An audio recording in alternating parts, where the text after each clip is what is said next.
The Titans have assembled. We're here to continue with Kalam's fantastic work on the potential Ethiopic origin of Islam, or at least where the myth originates from a concrete historical base. They built a myth on top of an Ethiopian bishop. And we're joined by Odon LaFontaine, who, when he came online earlier, he said ho, ho, ho. So I suspect he's actually Father Christmas when he's not online with us. I think he looks the part. Don't you agree, guys? Yeah. I think so. And then we have Usama Dakdok, who's actually a TV star, who's going on a TV show after this. And then we have JC, who's got a face for radio. Indeed. So welcome, everyone. Great to have you here. Kalam, let's start with you. Do an introduction, like who you are, and then we'll go around, and then afterwards we can do a recap and jump into what's new. Definitely. So, hi guys, I am Kalam from Titans TV. Our channel is dedicated to thought-provoking media, thought-provoking content. We discuss a lot of history, culture. We deal with a lot of ancient civilizations. So we've talked about ancient Egypt, all the way down to Greece, all the way down into Christianity, Roman, Byzantine times, as well as Islam as well. And for the last, I don't know how long, we've been going quite hard on Islam and just finding out what was the origins of Islam. How did Islam actually come about and arrive on the scene? And that has led us to the Abyssinian origin of Islam. And when I say the Abyssinian origin of Islam, it's not to negate that there isn't other origins of Islam. So there definitely is. For example, we discussed the Byzantine origin of Islam in the 6th century that took place as well. That actually, a lot of these forces was just coming together to coalesce to produce the outcome of what Islam emerged became in the 7th, 8th, and 9th century. So so that's me. I'm from Kalam from Titans TV, and I love history and just going back into like ancient civilizations and culture and just kind of figure out what took place in history. Nice, man. Thanks. Yeah, and let's jump over to Odon, and a quick introduction, then we can go to the other two, and then do a recap. Yeah, hello everyone. Odon LaFontaine here, author of The Great Secret of Islam. And I was also very thrilled by Kalam's presentation last week. He gave us elements that give us food for thought. There might have been a historical figure within Ethiopia or Abyssinia that could have been a model for the writing, the fabrication of the prophet of Islam's character figure within the Islamic tradition. It's very, very interesting, and it's backed by scholar studies a bit. In the meantime, I've read the paper from Nikolai Sinai, Muhammad as an episcopal figure. And it makes a lot of sense. The Islamic tradition portrays Muhammad in a sort of bishop, and it might have been taken from an Ethiopian or Abyssinian bishop, and it's food for thought. Mm-hmm. Definitely. Usama, what makes you join us today? Well, they told me if I join, you'll send me a nice cup and some coffee beans and stuff like that. I say, hey, here's a product. I'll do it anytime for some stuff like that. No, just curiosity to follow your teaching of last week, because I did not obviously know exactly what you covered. But the topic is obviously very important to dig into Islam and the history of Islam, where Islam started, where Islam, how Islam began. And you need to be humble when you talk about Islam. No kidding. Because you think you know everything you need to know about Islam, and you teach it with the confidence. And then surprise, 20 years later, you find yourself wrong. And that's exactly the story of the Straight Way of Grace Ministry. I've been doing this ministry now for almost 30 some years on Pal Talk, when there was no the technology and the things which we have today.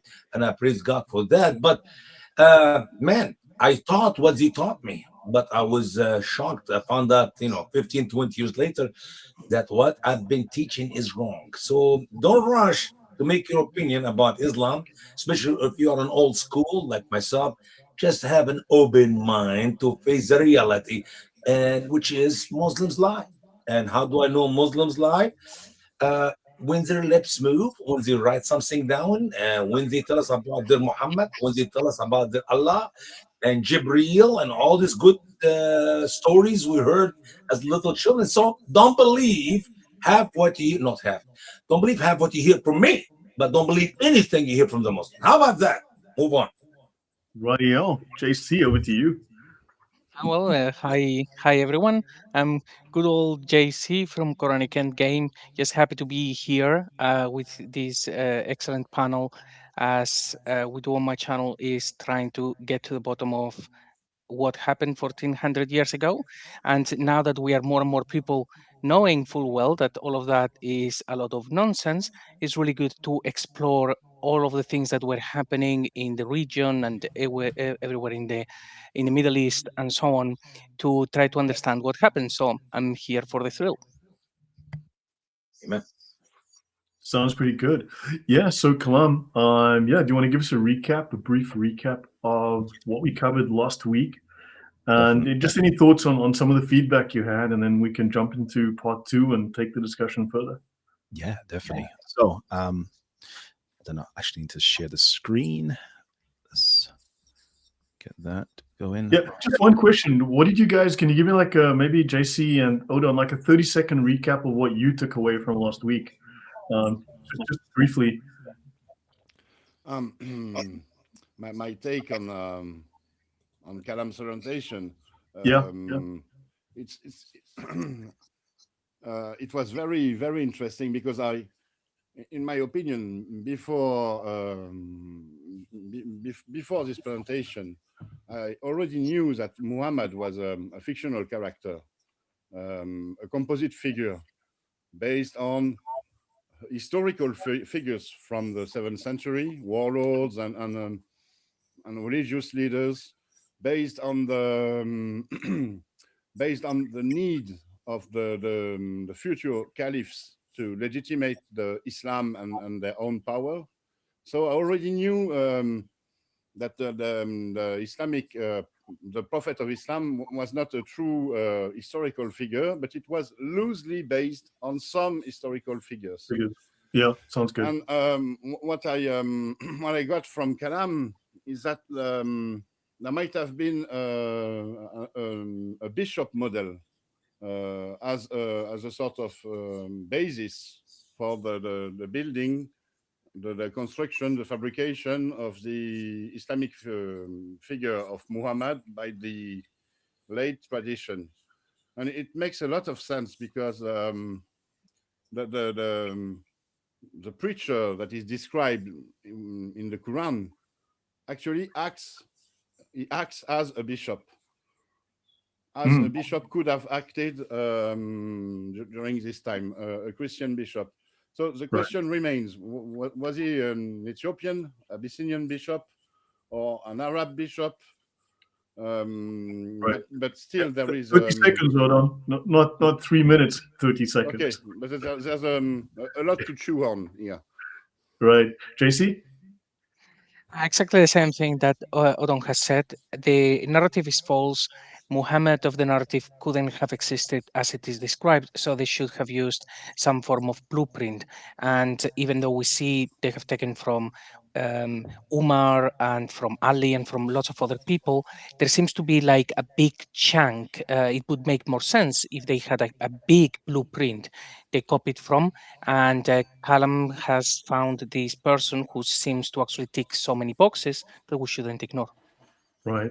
Yeah. My brief take is you've got, when I did the analysis of the religious vocabulary in the Quran, those 300 words, more than half are from Syria, Iraq area, and then the balance is spread, but you've got a significant portion from Ethiopia and Yemen.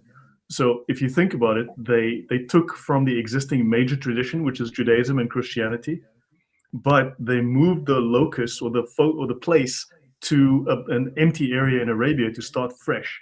to create a blank slate, but they still had to make it compatible with the pagan Yemeni culture, the dominant Yemeni culture that was present there. So they had to integrate the Christian / Jewish culture with the pagan Yemeni culture, and we can see there's an interconnectedness. That's my view. And then they built the myth on top of those layers.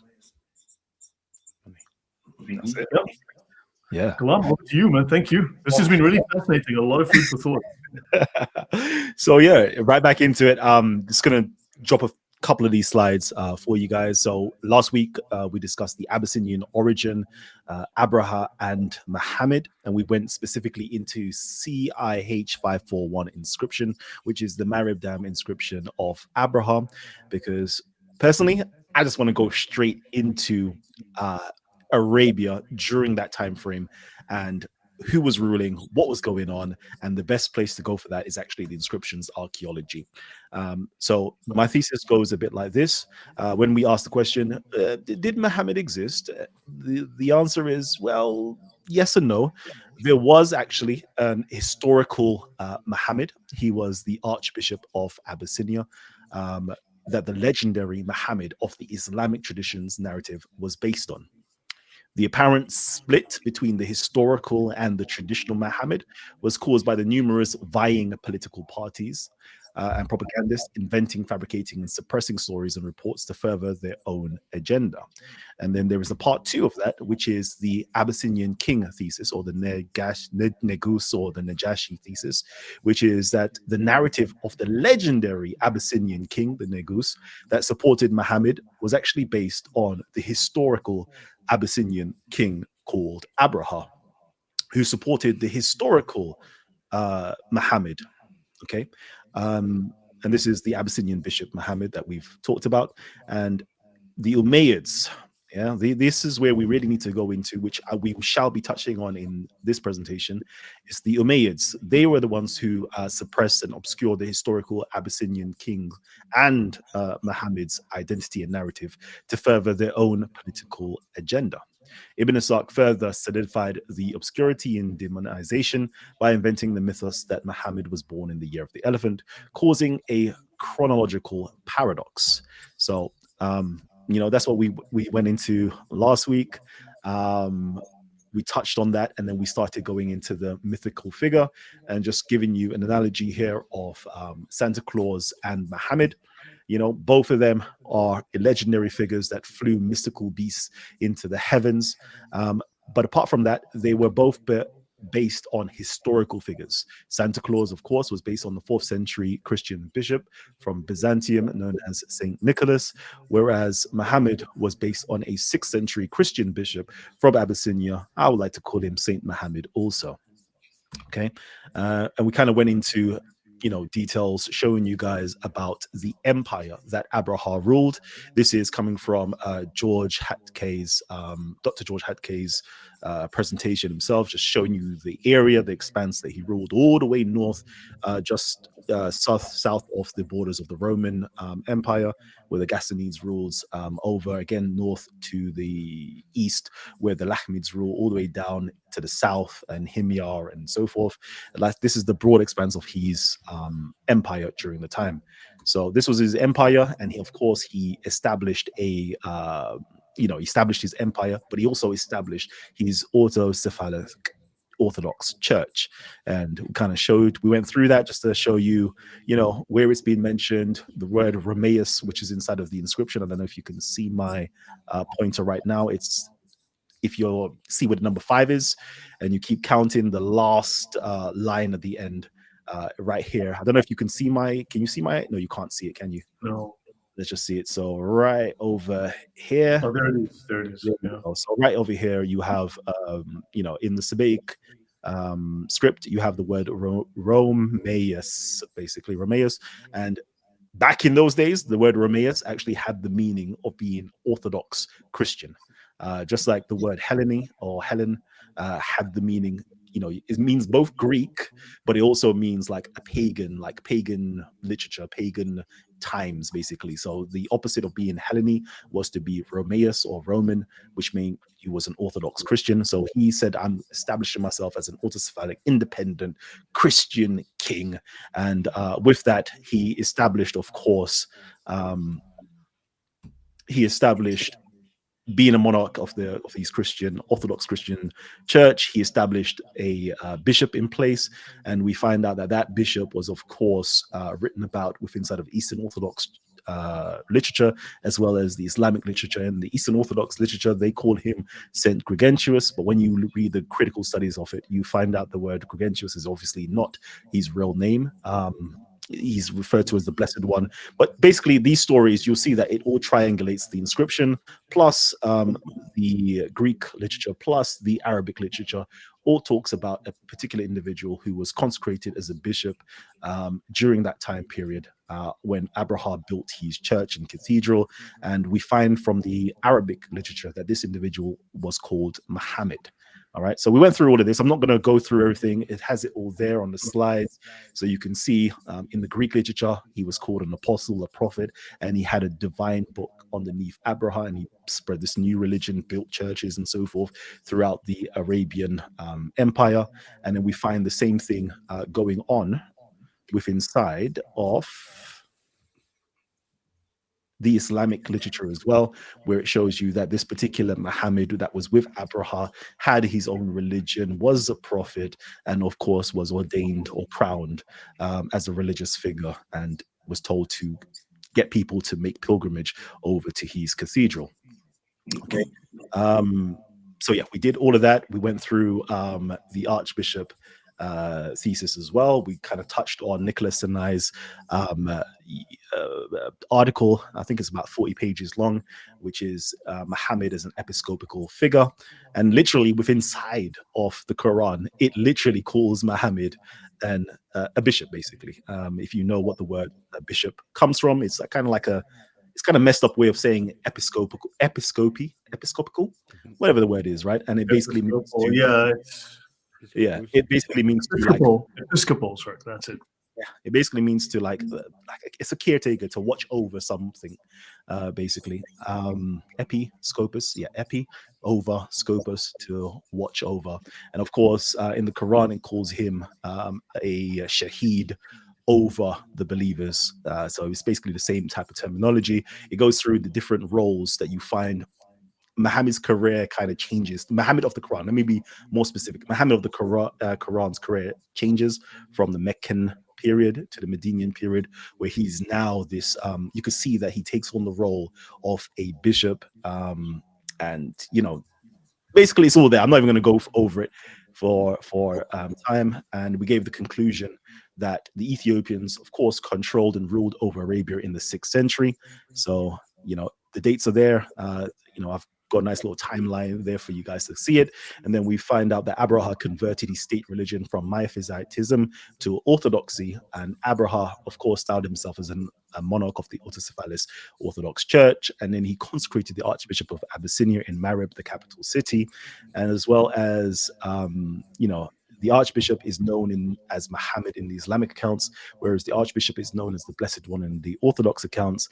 And then the Quranic Muhammad literally fits the model of the 6th century Abyssinian Archbishop. The more we learn, even the argumentations that are within inside of the Quran, tritheism arguments, the resurrection arguments, being bodily, and so forth, all these arguments, if once you view it within inside of the lens of a diaphysite Christian of the 6th century, specifically of the Chalcedonian Melkites community, you will understand that it is literally a Christian text. It is definitely a pro-diaphysite text, whilst being an anti-Miaphysite or monophysite text as well, and is geared specifically towards converting Jews into, how can I put it, a very low Christological form of Christianity. So that was that, and then of course. Can we just pause a moment? Can we just pause a moment, please?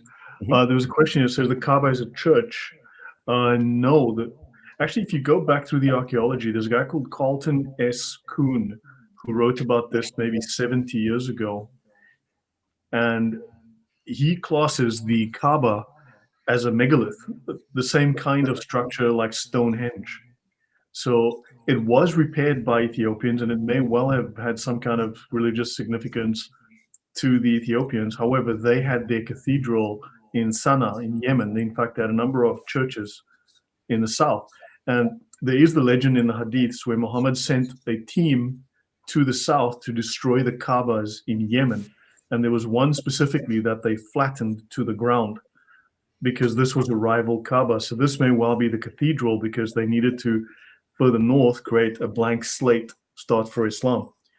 And because the Kaaba is actually oriented on various stars, just like an astrological megalith, much like Stonehenge and other standing stones or other megaliths in England, France, and other places. Can I jump in? Comments or thoughts, yeah?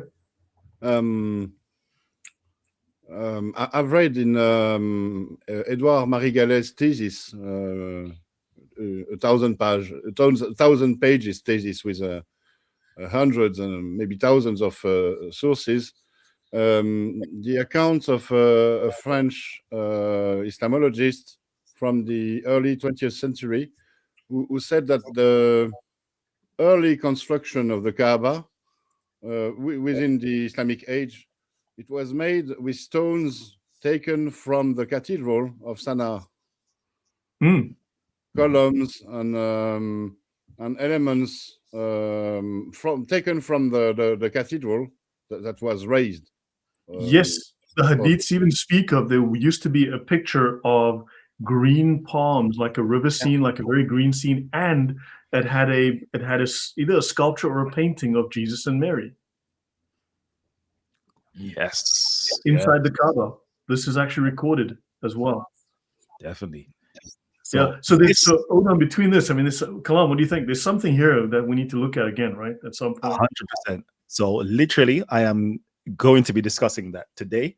So I love that little segue in. And I wish I had prepared. There is a beautiful article by Christian Nurban called Marib, Mecca, the two pilgrimages that took place in pre-Islamic Arabia, something along those lines. I'll try to get up later on for you guys. Yeah, because what's the city just across the border from Mecca at the very south of Arabia? It was a major Christian pilgrimage site, but was also overrun with heretics. Yeah, Najran. Yeah, that's it. Yeah. Cool. So right now, this is a how can I put it? A presentation that's in progress. I've literally only completed it. I say complete, but I only completed this afternoon, just for you guys, basically. So yeah, hopefully it will flow nicely. So it's called the Apostolic Throne, Marib to Mecca. And over here is just showing you how they basically moved the throne or the cultural center to Mecca, that from Marib, basically.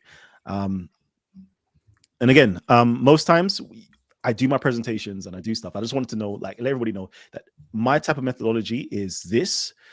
This is like an academic methodology of looking back into history. I kind of disagree in certain points where I put priority over certain things than normal scholars may do, and we can have a conversation about that in a minute.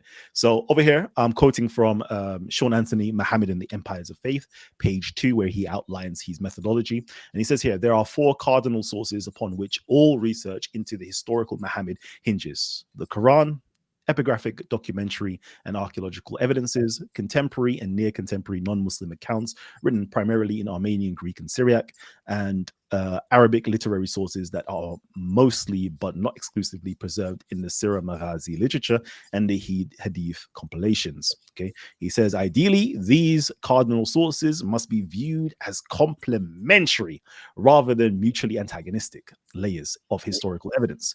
In practice, however, this ideal proves difficult to achieve, and it definitely does, because you cannot marry the Islamic narrative with the archaeology or the contemporary sources, because they definitely do not go. So try to harmonize it. I think that is the wrong approach to do.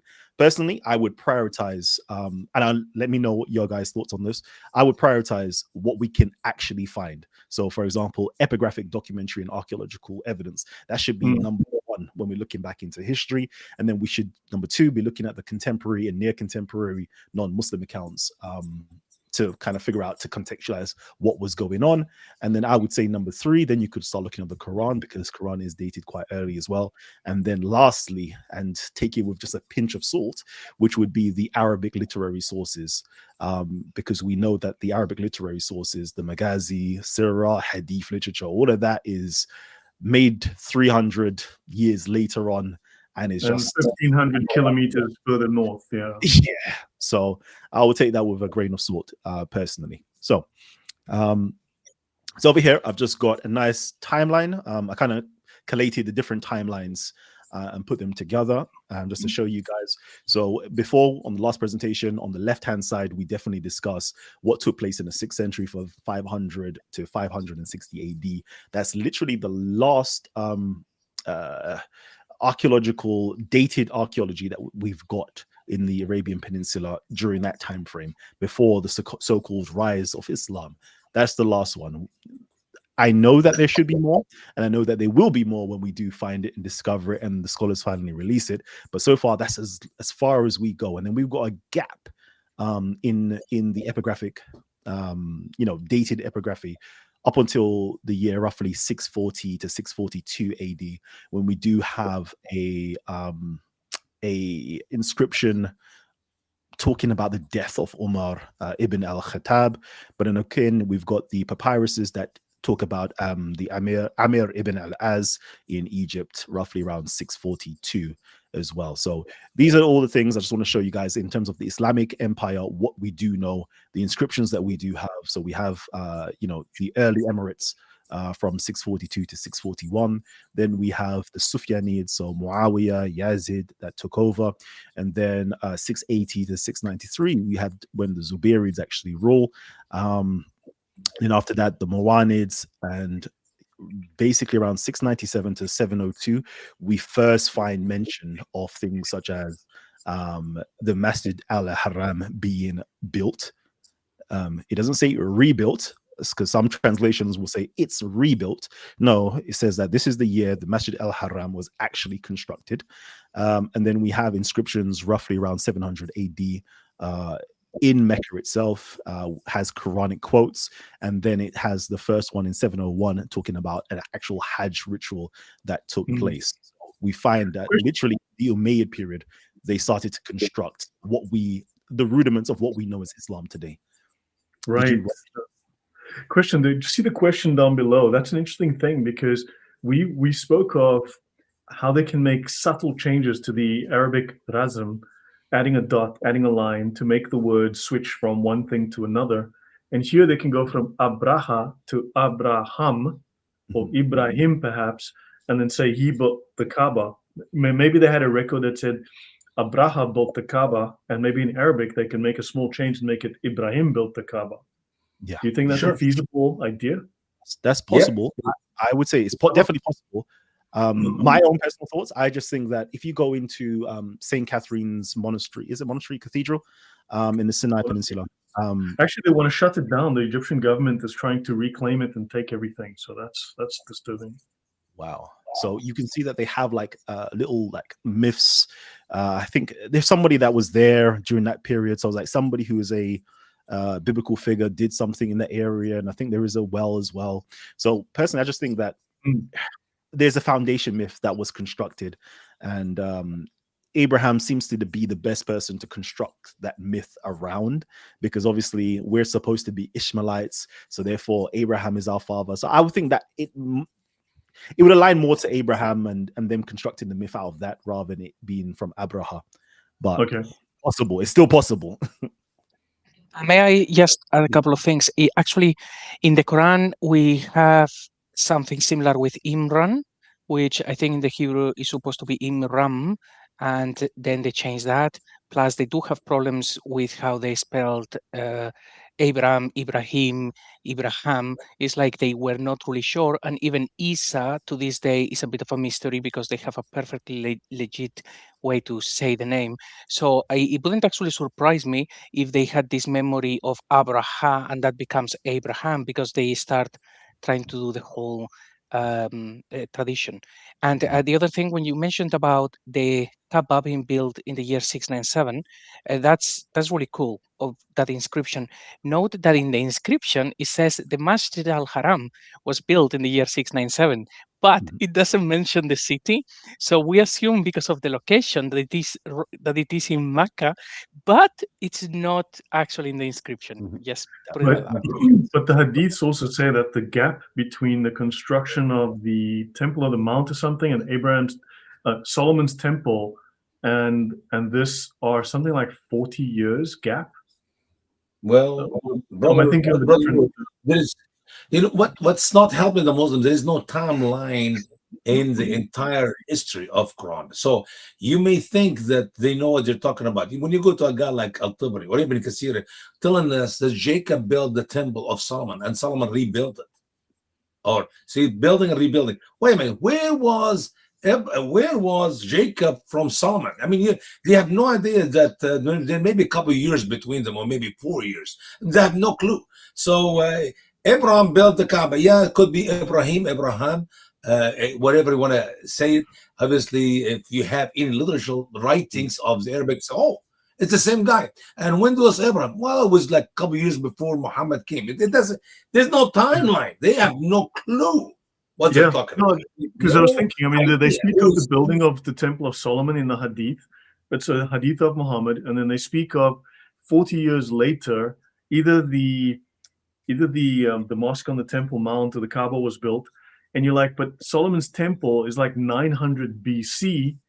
How do you have the Kaaba or the Temple on the Mount being built 40 years later? You know, stay on that point because that's a perfect segue onto the next slide as well. And just to the person who actually had that question, although I don't agree, I'm going to give you the counter argument towards me to say this is a counter argument to say this is why you could be right. So, for example, with inside of South Arabian inscriptions, you have something called mimation, which is basically they add an M after a word, basically a word or a name. So, for example, Abraha usually will have an M at the end. Okay, so Abraham. So, for example, with inside of the Greek writings, specifically Procopius, he calls him Abraham with an M at the end. So it's quite possible that, yeah, they could have taken Abraham to be the constructor of the Kaaba and grafted the story on that as well. So just to say that you have got a point and you could be correct. Can I add my own grain of salt? I'd like also to answer the question. If you look in the Quran, the verse which is talking about supposedly Abraham building the Kaaba, actually he's not building the Kaaba, he's building the temple, is raising the temple from its own foundation. And you will notice that the verb is not, the conjugation of the verb is not in the past tense, but at the present tense. The present tense in Arabic is even not. Even though the same story tells us that he was cleaning the house before he built it. Read a couple of verses earlier, how he can clean the house which was not even built yet. Yeah. I have hypothesis on this subject. I think those are commandments to rebuild the temple in Jerusalem in present time. So it's not referring to a former construction by Abraham and his son Ishmael. And by the way, you cannot easily change a past tense, yarfa'u in Arabic, to a present tense, rafa in Arabic. It's not easy to do. You have to rewrite everything. It's not a matter of dots and accents. And the same goes with Abraha and Ibrahim. You have to add a letter. You have to add a mim at the end of the word, and it's not easily done. So I don't think the verse And the Quran actually is about Abraha. It's about Ibrahim, the biblical figure. Hmm. So Yeah, but then also, how could the Kaaba exist if who was it? Oh my gosh, Abraham's wife Hagar. Hagar. If she's running around between the two mountains looking for water, you're like, first, it's the world's oldest city. There's a massive Kaaba. There's a well, which is like 100 meters from the Kaaba, and she's running around, and and the kid's gonna die because there's nothing but empty desert. Then like, but you're like next to the Kaaba with the well. Like, what the hell? It makes literally here you have to introduce the Jerusalem thesis. Exactly. The story of Hagar was made up to give a new interpretation to the Quran mentioning Safa and Marwa. But Safa and Marwa are actually hills in Jerusalem and not boulders in Mecca. No, of course. And also Hagar is like the equivalent. I mean, if you look at it's also Hajjaj, which is like the Hajj. So there's certain overlaps. Sorry, but back to you, Kalam. But it's just that there's so many little touch points and areas to explore on this, Definitely. So earlier on, we were talking about, you're saying about 40 years and so forth, right? I think that is very, like, this is very pivotal to actually understand the chronology of Muhammad. So right now we have roughly about 80 years from one side. So over here, what took place in the 6th century, and then what took place over here in the 7th century. There is literally an 80-year gap where there is no, dated, anything that's dated, basically. And that's where they set the Muhammad narrative. And it says here that Muhammad, born obviously 570, that, got commissions the Prophet 610, migrated to Medina for 10 years in Medina, and then he died and so forth, right? And we'll find out that all of this is just hogwash, just made up chronology. Okay, so this is the constructed chronology of Muhammad. So inside of the Quran, actually, I'll just read it straight verbatim. In their distress, the traditionalists made use of the phrase in the Quran addressed by Muhammad to the Qurayshites in Mecca Surah. Earlier, I stayed among you for the space of one Umr. To back the calculation, they decided that the word earlier covered the time between the birth and the vocation of Muhammad, i.e. when he started preaching and so forth. The term Umr correspond exactly to 40 years. Okay, so 40 years was a kind of like a topos that was used to say many years ago. Like if you say 40 years ago, it doesn't mean literally 40 years ago. It just means like a long period of time. Typically, they'll use 70 years or 70 times 7, but 40 is also a magic number in Islam. I mean, Khadija was 40, Muhammad was 40, Ali Baba and the 40 thieves. Yes. So it's also a magical number within their version of the Kabbalah. Actually, in Islam, 40 is the age of maturity. So when you reach 40, that means that is the right. They call it, actually, that's the age where Allah called people to be prophets. When in reality, we know that Isa, son of Mary, did not live to be 40. Mm-hmm. That's right. So as we can see here, that they're usually literally using numbers symbolically to give a historical account of Muhammad. And then, of course, they use what's considered to be arithmetical parallelism. So basically, Muhammad, after 40 years, he stayed 10 years at Mecca, and then he stayed another 10 years at Medina, giving them equality. So he's not saying one city is better than the other. So it carries on here and says here, in the chronology of the prophet, one can discover everywhere similar methods and the influence of symmetrical figures. For Muhammad's age, the number 60 was once accepted as minimum, and it was broken down as follows: 40 years before the vocation, plus 10 years at Mecca, plus 10 years at Medina. If certain authors pronounce in favor of 13 years at Mecca, they bring in Asrafil and Gabriel to establish the symmetry between the 10 years in Mecca and those in Medina, or else they assign again the usual opinion, 13 years to the period at Medina. So you can see that all of this over here, that's talking about the chronology of Muhammad, the lifetime of Muhammad. None of this is backed up by history. None of this can be verified. It's all made up via, symbolic numbers and parallels of symmetry of numerical values, 10 years, and so forth. So, it just baffles me that modern day scholars, I speak to a lot of them, and they say we stick with this narrative, although we know that we don't have, it's not historical. They themselves know it's not historical, but they What they're need saying is it's better than being stabbed yeah. and losing $2 million of funding a year. Yeah, I guess. There we go. So I'm like, why? It's just baffling. But again, I understand.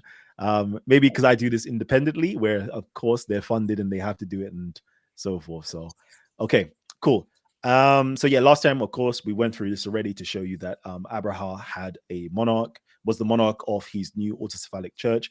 I really would love, if we start to look at the Quran again, and we pick up chapter 30, I believe, which is called Suratul Rum, and it seems as though it's pro-Byzantine, because it says like the believers will rejoice when the Romans are because they've been defeated. They will rejoice when they will come on top again. It's like, why? Ask yourself the question: why is Allah so concerned with the Romans being defeated in a nearby land and them being victorious in the end? And why should Muhammad's community actually be rejoicing over that? Why? I just really want us to like start being more critical. Why is that taking place? Especially to my Muslim audience out there. Why was that so important for Allah to put that into the Quran, if you believe in that? Okay. Why was that so important?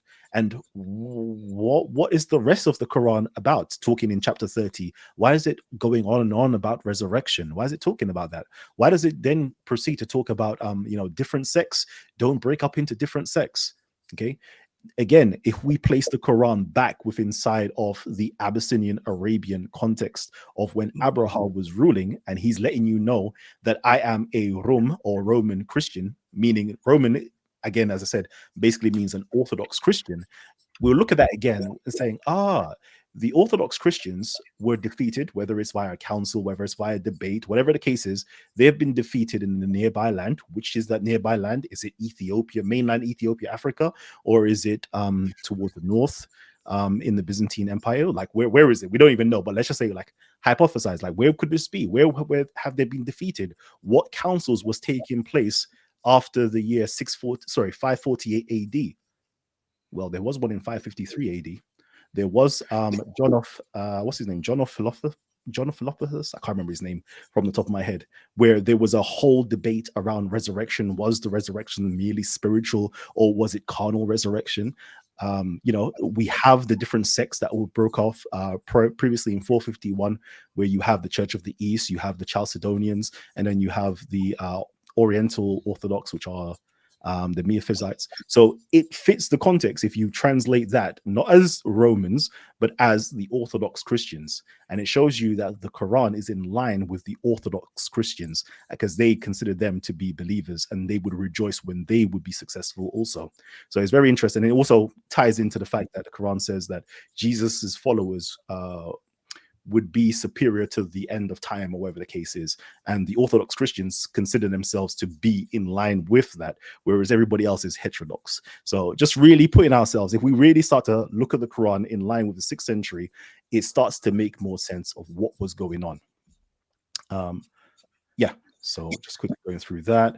The Archbishop, we know about the Archbishop, we've spoken about that. So yeah, I thought this was very interesting just to highlight again, because Abraham, of course, he built a throne, he built a cathedral, he did all of those things, and after building this throne and cathedral, he finally crowns Muhammad over here, made him an emir of Mudar, and told him to go out to do dawah, so to speak. Literally, the word in there is actually dawah in the Arabic, and invite people to to his holy cathedral.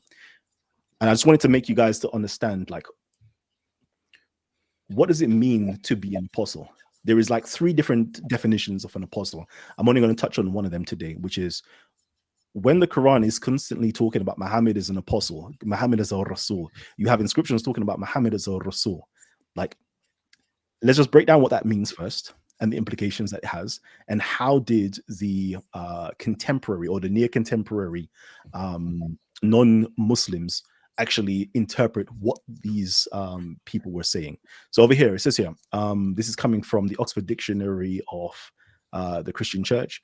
In modern usage, the term is sometimes applied to the leaders of the first Christian mission to a country, e.g. to St. Patrick, the Apostle of Ireland, St. Cyril, and so forth, right? These individuals are called apostles. Over here in England, I think it's called St. Augustine, I believe is our saint, who is the Archbishop of Canterbury. He was sent, he was called the Apostle of England, or to the Apostle to the English. And many others were the traditional beliefs of the operation of the grace and authority in the church are maintained. It is through the 12 apostles that this grace and authority are held, descend from Christ, and from them to their lawfully appointed successors. Continuing on, this is to do with the see, the throne, properly the official seat or throne, cathedra of a bishop. This seat, which is the earliest of the bishop's insignia, normally stands in the cathedral of the diocese. Hence, the town or place where the cathedral is located is also itself known as the bishop's see. So back again, I just want to show you that this cathedral, this throne that was built, over here in the inscriptions, it talks about it being built in Marib. And this is where everybody came. So all of the kings of Arabia, well, kings, the rulers of Arabia, princes of Arabia came to greet Abraha and his archbishop. You have the envoys that came in from the Negus in Ethiopia came. The envoys of Rome came to him. You have the Persian envoys. Everybody came to meet this particular archbishop and to meet Abraha himself on the throne. This is the seat. This is where he ruled. He, Abraha was expanding his territory. So this particular apostle, this particular archbishop was ruling in Marib. Okay, that's where his throne was, and he was ruling the whole of the Arabian Peninsula religiously, where Abraha was ruling in terms of politically as well. I'm just going to skip through this. This is good stuff. Run over the apostolic churches in which the very thrones of the apostles are still preeminent in their places, in which their own authentic writings are read, uttering the voices and representing the face of them severely. And it's from Tertullian. But I'm going to get to the point. The real point is, as I said, how did the non-Muslims engage with the Muslims? Like, what did they say of them? So in the doctrine of Jacobi, it talks about, Muhammad claims that he has the keys to paradise, the keys to heaven. Now, with inside of Christian literature, it's a motif, and it's a motif to say that you have apostolic authority and that you're also a bishop as well, because the 4th century Syriac-speaking aesthetic Afarat refers to Christian bishops as the keepers of the keys. I'm just trying to drone home that when you're hearing Rasulullah, we take it away from the fact that it's actually a Christian statement. It's saying to you that he is the apostle of God. Okay, and he's claiming to have apostolic authority. And then we find again within inside of the Maronite Chronicle, it says here, Muawiyah also did not wear a crown like other kings in the world. He established his throne in Damascus, but did not want to go to Muhammad's throne. So we find out again, that Muhammad had a throne. Most Muslims today will be like, what do you mean Muhammad had a throne? Yeah, Muhammad had a throne. Again, we're talking about not the Muhammad of the Islamic narrative. We're talking about Muhammad of history, had a throne. Okay, and of course that's the cathedral that was in Marib. But why didn't he not want to go? What did he do? Well, in fact, he did go. Well, he sent expeditions down into Marib in the year 660, and this is known as Muawiyah's southern campaigns. So as up in the red, that's where he ruled, and down below, he decided to go to war with these people. Okay, he decided to go to war with these people. And as I keep saying, that this seems to be the first major shift from the original teachings of the early community of the faithful. Like, this seems to be the shift that seems to take place, recorded, where these people, campaign took place and went to war with the original people with inside of Marib. The dam at Marib is actually mentioned in the Quran, because the dam eventually collapses at one point. And the Quran actually talks about that dam. So it's clearly significant for them to mark it as an important point or piece of geography. Definitely, exactly. So it marks it, but it doesn't mark Mecca. this Mecca place, which is Yeah, not but it's really a piece of Yeah, land. yes. I was gonna ask you. I don't see on. Yeah, I was gonna ask you, brother. I don't see on the map Mecca or Medina. Where's Mecca? Where's Yasrib? So they say that it's going to be, it's there, but they didn't do anything in these places. But we do know that they did war with the Nadranis, the Hamadans, Sana, and Marib, which is very interesting. Okay. Yeah. Now, later on, so that took place. If you go back in the timeline, you see that we have Muawiyah that ruled from 660 to 680, and then afterwards Yazid ruled as well for 3 years and so forth, right?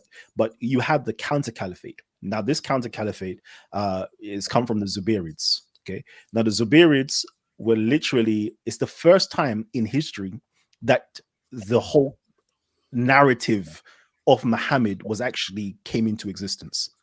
That's the first time throughout recorded history that the narrative of Muhammad came about. And how so do you say, Kalam? Well, quoting again, we have the coins dated in 686, and it literally has, in the name of God, Muhammad is the messenger of God. I like to use the word apostle of God. That's the proper translation. The arrows point to where Muhammad appears.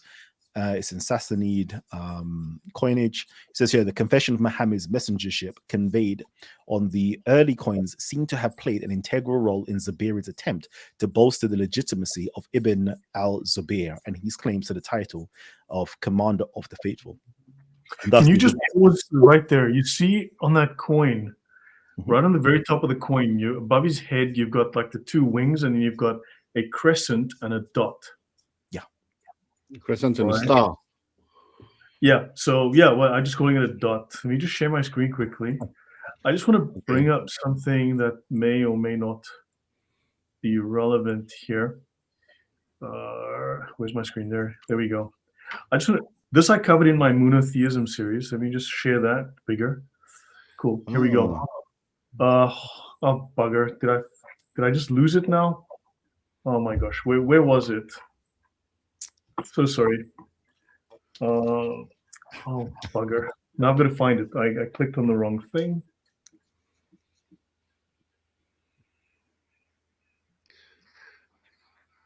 No. It's an entire page with coins on it. I can't miss it unless I. You had it.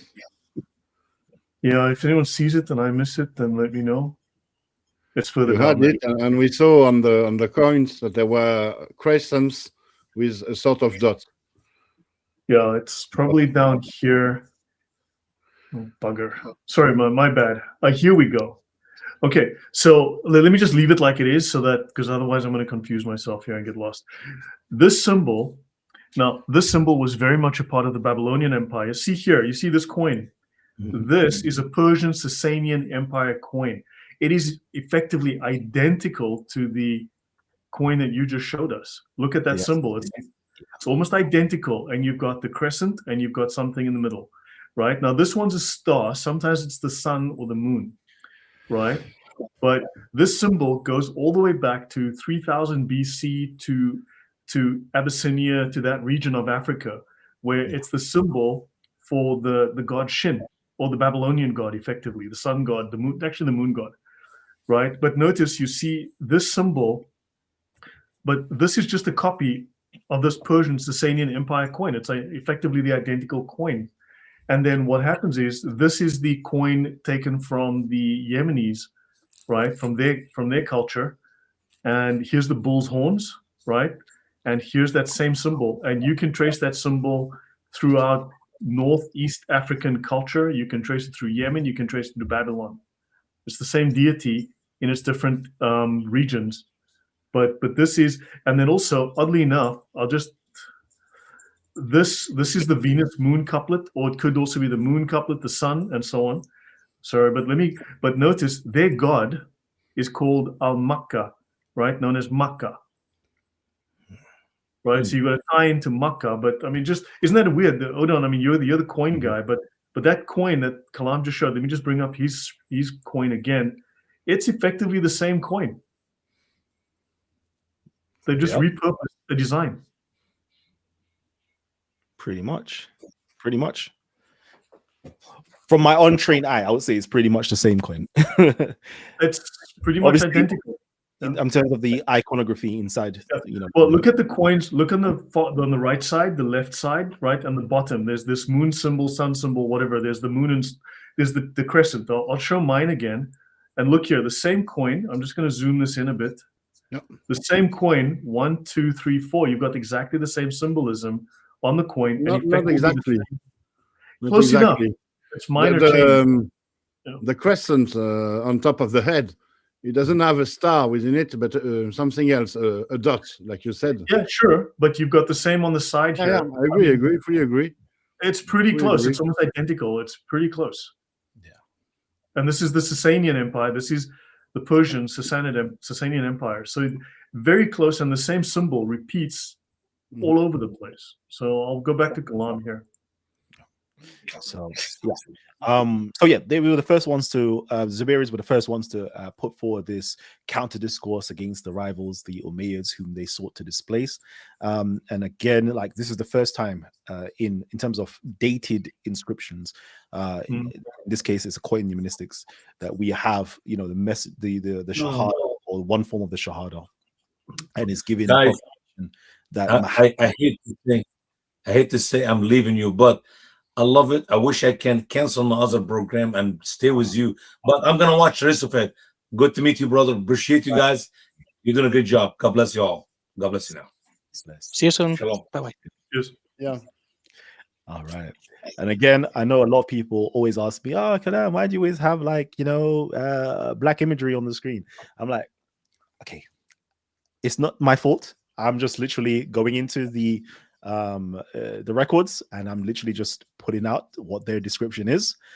So, for example, here, Abdullah ibn al-Zubair, the person that we're discussing right now, part of the Zubairids, was a powerfully built, dark complexioned Adam, tall in nature, light in his beard. This is in Al-Istiyab 1541. So I'm literally just plugging in literally what the description is that we find in places like Tabari and all these different in Ibn Sa'ad and all these different places, and I literally just put it into the AI Mid-Journey and Arab, and it spits it out. And this is what they do. People say, "Why did you make him look like you?" I'm like, bro, this man does not look like me. I'm bald. He has hair. Yeah. So you're just showing you this is like, I'm not making stuff up in terms of like, trying to make these individuals look like black or whatever the case is.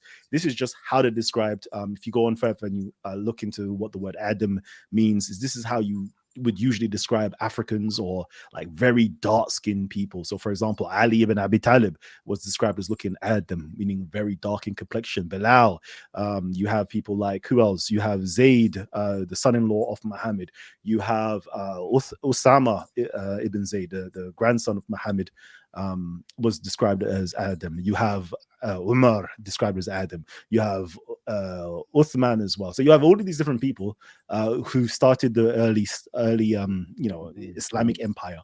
They were described as dark-skinned people. So when you see me bring up these dark-skinned imagery, it's not because I'm trying to make him look that way. It's just that's how they're described in the records, and I just create the imagery from that.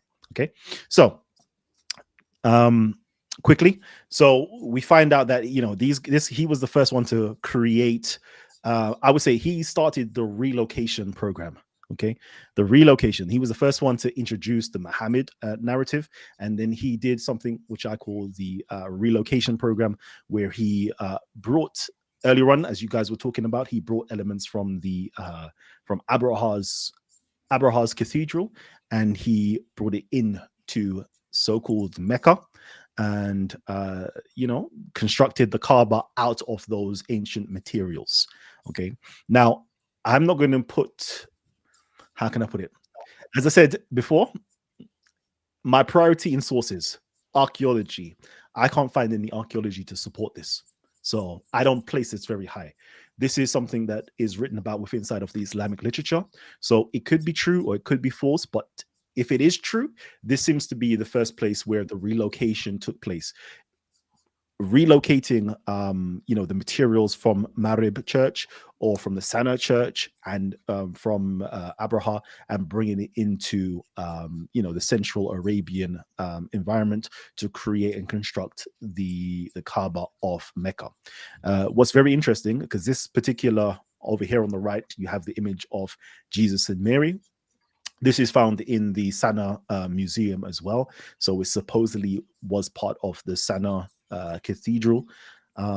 So we have this imagery of Jesus and Mary. But what's very interesting, again, when we go back into Al-Zarqi, he talks about that, people are given accounts that they've heard. Let me just read out. I have heard that there was set up in El Bayt, the Kaaba, a picture of Miriam and Isa.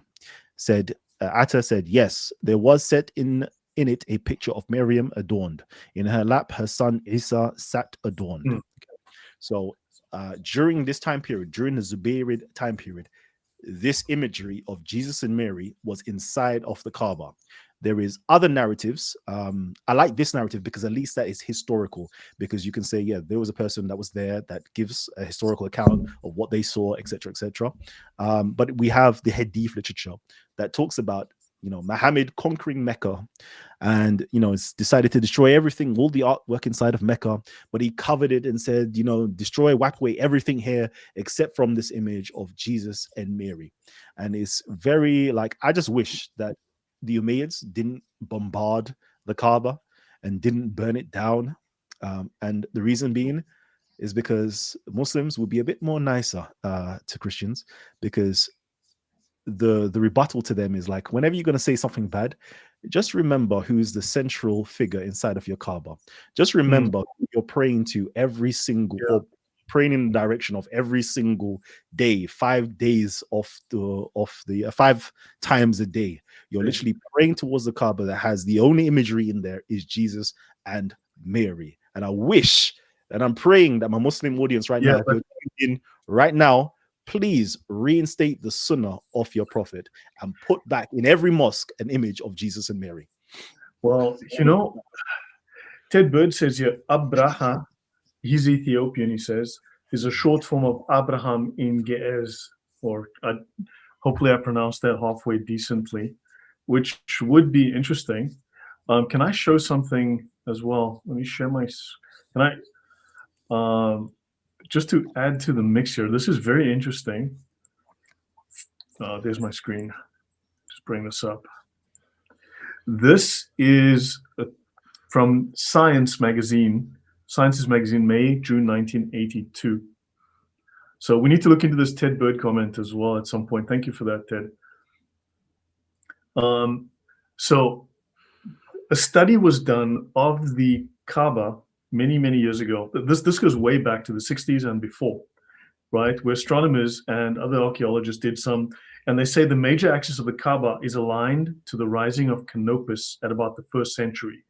It is precisely aligned towards the southernmost setting position of the moon at the winter solstice. So it's more accurately aligned to the moon than to Canopus, but it's roughly aligned to Canopus. Roughly every 19 years, that number, the crescent moon sets at the spot on the horizon visible along the southeast side of the Kaaba. This lunar alignment is found in many megalithic sites in Europe. And it says the Kaaba might even have features in common with the Great Stone Circle on Salisbury Plain, right? And they speak of gods that were worshipped there, the sun, the moon, Venus, even Canopus. And in the early part of the 7th century, the walls were built up, probably in alternate layers of stone and wood, like the churches in Ethiopia, right? So I'm just trying to be very brief about this.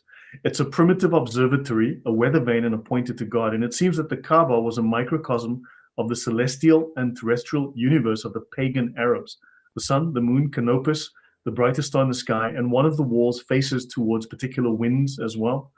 They have astronomical and meteorological phenomena were intimately connected, right? And so they speak of the Arabs also, Canopus was very important to the Arabs as part of their navigation system. And the door in the Kaaba faces the summer sunrise. You have Canopus, and so the lunar alignment they speak of. So on all of this, so what you have is you've got what seems like an Arab megalithic structure, which was an astronomical observatory or at least allowed them to plan for floods or seasons or planting or whatever the heck it was. But it's a megalith, like a little calendar. And it was repurposed into some kind of religious structure, which was seemingly Christian Ethiopian and then eventually became Islamic. So it pre-exists Islam, and it seems to be very much aligned with astronomical religious worship from pre-Islam. And it's definitely also linked to Yemen. So just thoughts of that. Yeah. May I just jump in very briefly about this, this thing that you read earlier?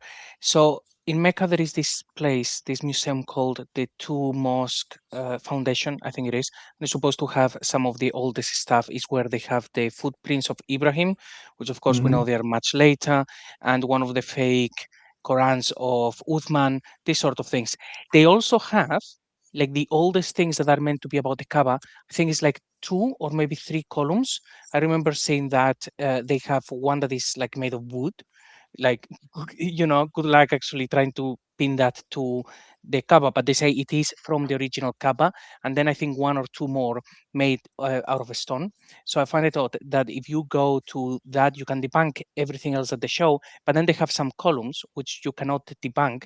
And now you have just read that this guy Abdullah ibn al-Zubayr actually used some columns, so maybe there is a connection there, and they are the original ones which they may have taken from Yemen. Yeah, definitely. There is a good. There's several articles on this as well. GRD King has written a good article. I think it's the pre-Islamic paintings in the Kaaba, and it goes through a lot of information in there.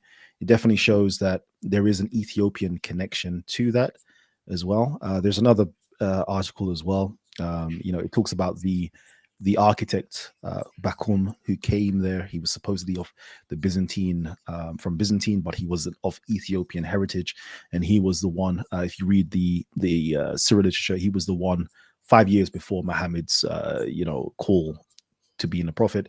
He was the one who actually brought the Byzantine materials, columns and wood and etc. to build the Kaaba, which is very interesting.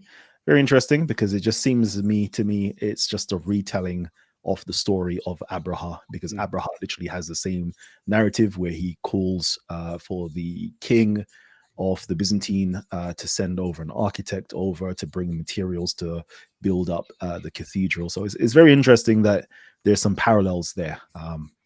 But I'm not even going to go into too much details. I'm just saying, going to point you to the direction of GRD King's pre-Islamic paintings in Arabia, in the Kaaba, and has some great information in that.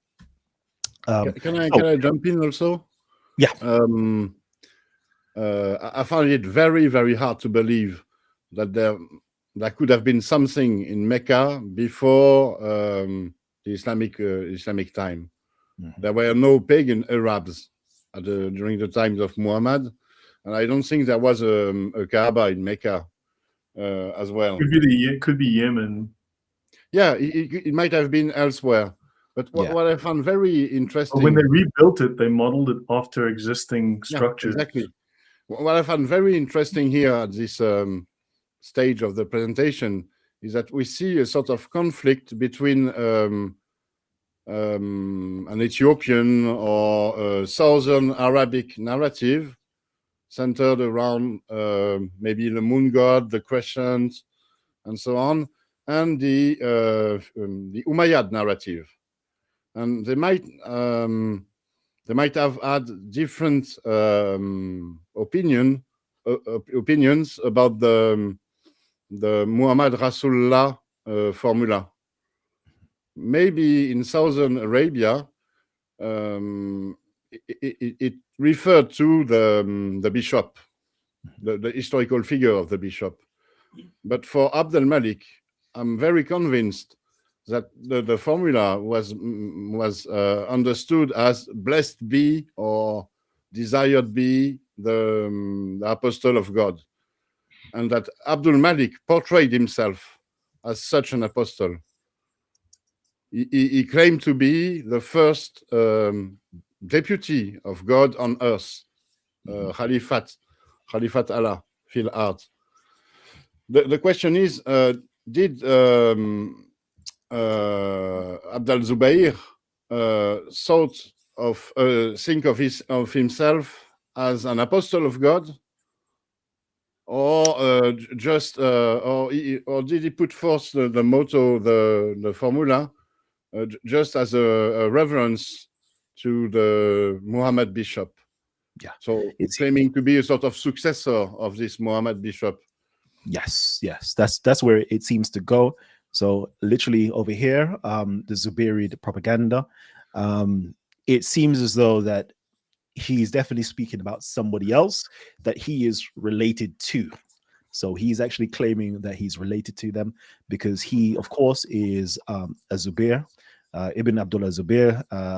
Zubair was actually was called a Hawari, which is another Ethiopian word which means disciple. He was a disciple of Muhammad, and his father was called Awam. Awam was actually the brother of Khadija. So Khadija's brother, son, Zubair, where the Zubairid name comes from. So they're claiming their lineage from that. And again, Waraka was part of that same family. That was the cousin of Khadija. So their whole narrative, you start to see that their narrative is just literally, I'm telling you about my family lineage and our connection to Muhammad and how I should be the one who's the Amir al-Mu'minun. So over here, if you know the very first story, this is the very first, historians have come to the conclusion that this is the very first story from the very first storyteller and the most famous storyteller in the Meccan region. And it's not, they've all said it's not historical, but at least we know this is the earliest narrative that we have and seems to be legit. And it says here, the telling of the story of Muhammad's initial call to prophecy, i.e. the Iqra narrative, came from this preacher or this curse called Ubayd ibn Umair al-Laythi at the Meccan court of the so-called counter-caliph Abdullah ibn al-Zubair, the brother of Urwa ibn al-Zubair, who is Zori. See, these are some famous names, Zori and Urwa ibn al-Zubair.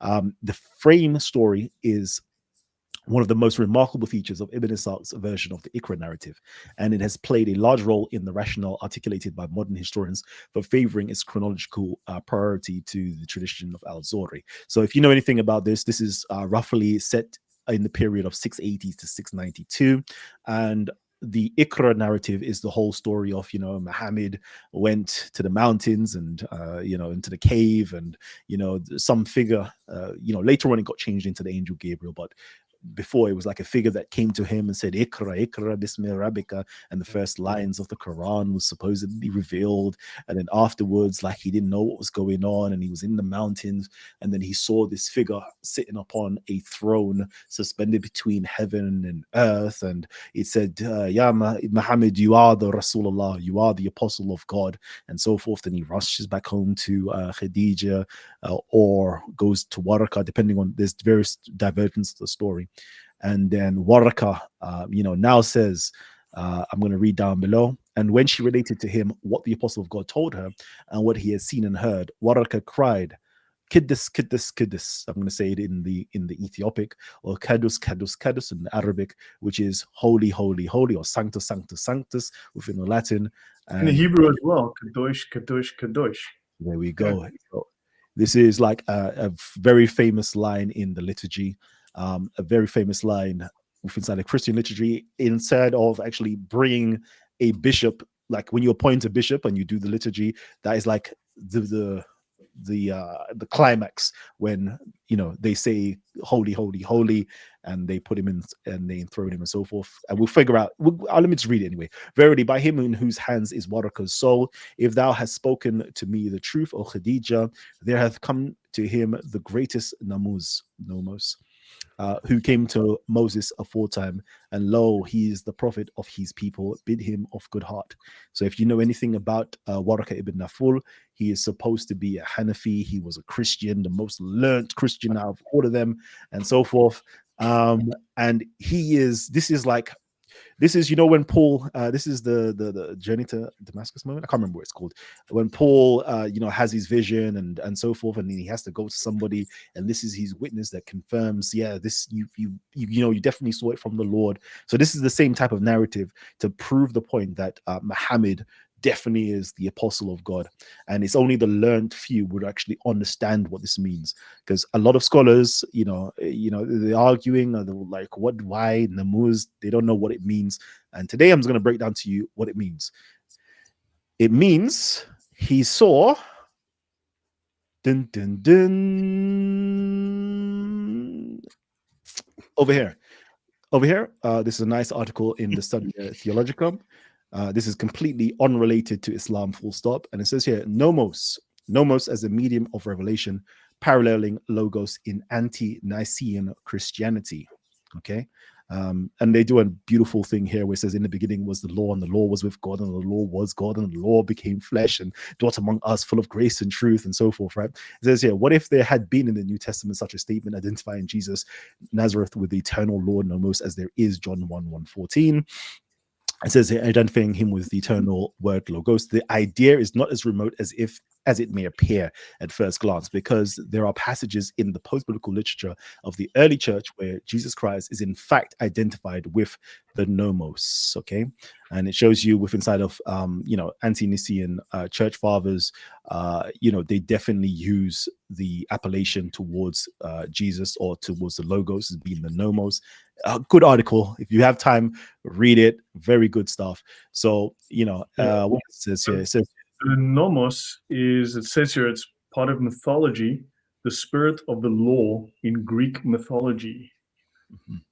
And then also you think of the Arabic word namaz, which is getting ready for prayer, which is taken from Persian, which is very similar.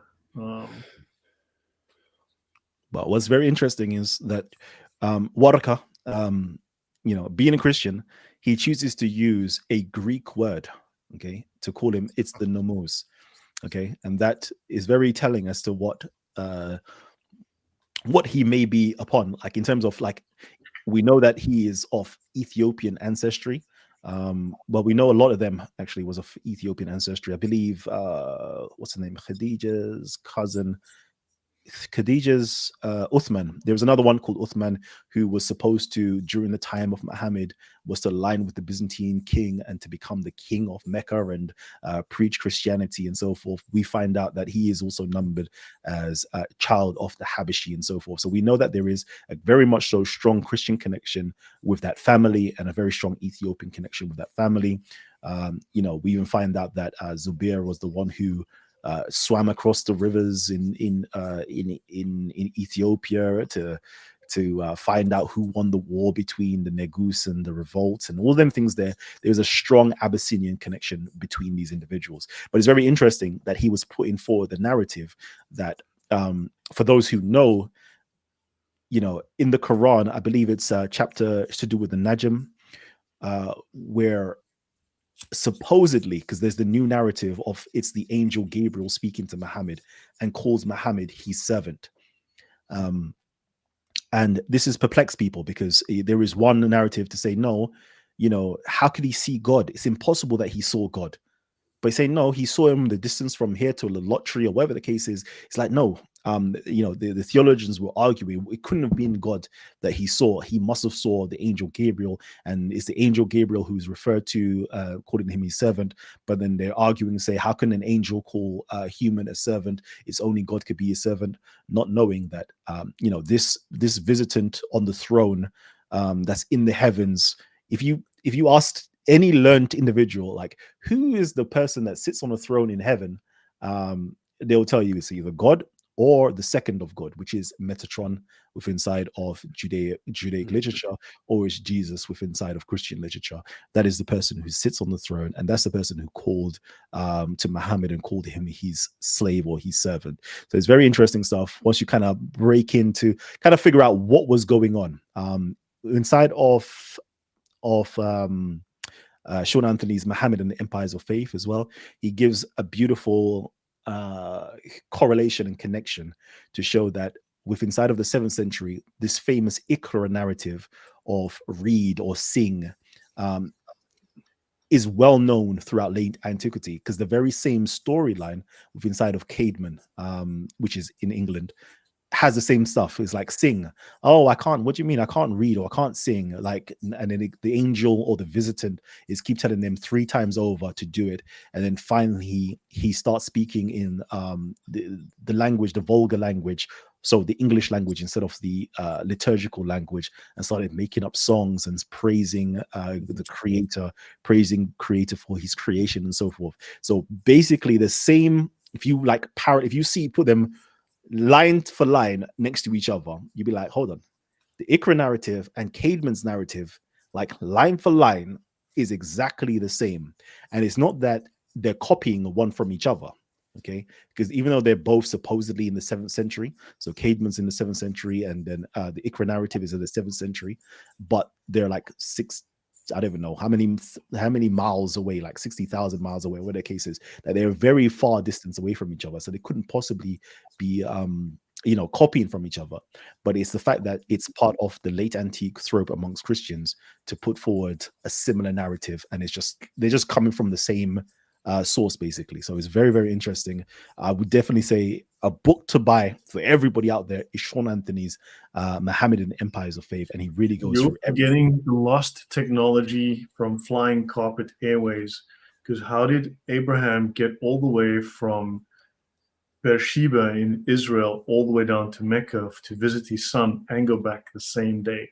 So there's lost ancient technology in Mecca that we need to, Yeah. So yeah, that's funny. Ancient So Aliens is going to do an episode on this pretty soon, I'm telling you. they definitely will. And then again, in terms of like the Jerusalem connection, because there is, I think let me just finish. Just before the Jerusalem connection, can I ask you, Kalam, why do you think that Waraka bin Naufal was Abyssinian? Okay, so I would say that the reason why I would say that Waraka ibn Naufal is Abyssinian is because there's several things to pile up. If you read inside of the Syriac literature, especially the Chinese, there's a Chinese version as well and other versions. It talks about that Waraka was a courtier. Okay, he was a courtier, so he would be part of some type of king's court. It doesn't state which king's court he was a courtier of, so he puts forward that argument. But then when you read, what are the sources exactly? This is the Shengfang something. I never knew that Waraka was to be found outside of Islamic sources. Oh no, it's all in Islamic sources. It's an Islamic. The Chinese, they converted it to Islam supposedly on the and so forth, but it's in that Islamic source to say that Waraka. There's something about Waraka bin Naufal. First of all, his name bin Naufal is a son of the parchment, son of the folio, son of the paper, we would say today. It's a very strange name, and besides, he's said to be a Nazarene, not a Christian. Nazarenes are Jews. He's said to be a Jew who converted to Nazarenism. A Jew. He is originally he's a Jew. He's said to be a Jew, so I don't think he could have been an Abyssinian. So I would say Abyssinians were Jews as well. Abyssinians were Jews. Sort of. But can I just show something? I mean, if you look at this, obviously comes from an Islamic source as well. Waraka.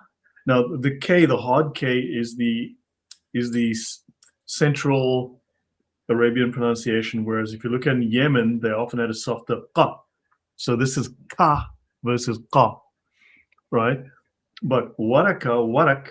That's another word we can look at, because his name is also made up of some interesting words that have interesting backgrounds and histories.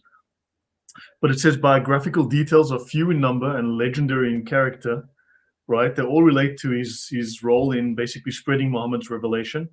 He's supposed to be the son of Naufal bin Asad. That's very Syrian, right? Asad bin Abdul Uzza, which now again you get to the goddess Al Uzza bin Qusay. Now that's interesting, but you've got Al Uzza, you've got So, and he said to have been killed in the last battle of the sacrilege, and he was the cousin of the Prophet's first wife, Khadija. But it's just there's not a lot known about him. But notice when you speak of some of the ancient Arabic gods, right? Like if you ask the Qataris, like, where do you get the name of your country? They'll say nobody knows. It's a complete secret. Good grief. We think it may have something to do with water, right? But if you look at the only reference to Qatar in Arabic history, it's Qatar, right? Which is Qatar is a fawal form from Qatara, of which other examples like Naufal. So it's related to this, but then you also get Qatar wa Hasis, which is a god, a maker god, a second tier god, who made weapons for the main gods. So the word Qatar clearly comes from pre-Arabian gods, right? But then the word Naufal is connected to that as well. So there's, so you get Qatara, Qautar, Naufal. I don't know. It's just there's little odd connections to paganism as well. Yeah. So it's really hard to figure out. It's a bit of a mess, But Qautar also is a spring in paradise, but then that comes from the Persian narrative again. So there's all of these odd threads that it's not very easy to connect. So which one do you pull on? Which one do you weight as more important? And how do you stack them chronologically? These are questions to be had. Definitely. So just to quickly finish off to do with Waraka. So we find that he's a courtier, and then we also find that in Ibn Kathir's literature that him and the Negus would meet up and discuss what was taking place inside of Mecca, and discussing the birth of Muhammad, etc., etc. So we can see that in one source, Sirah source, it says that he's a courtier. In the next source, you find that he is actually engaging in court discussions with the Abyssinian king. So we have that connection there to say that, okay, he could be part of the, that structure and so forth. Then we find out inside of, there is a great article called The Cousins of Khadija. And in there, it talks about, the Abyssinian heritage that they have in there.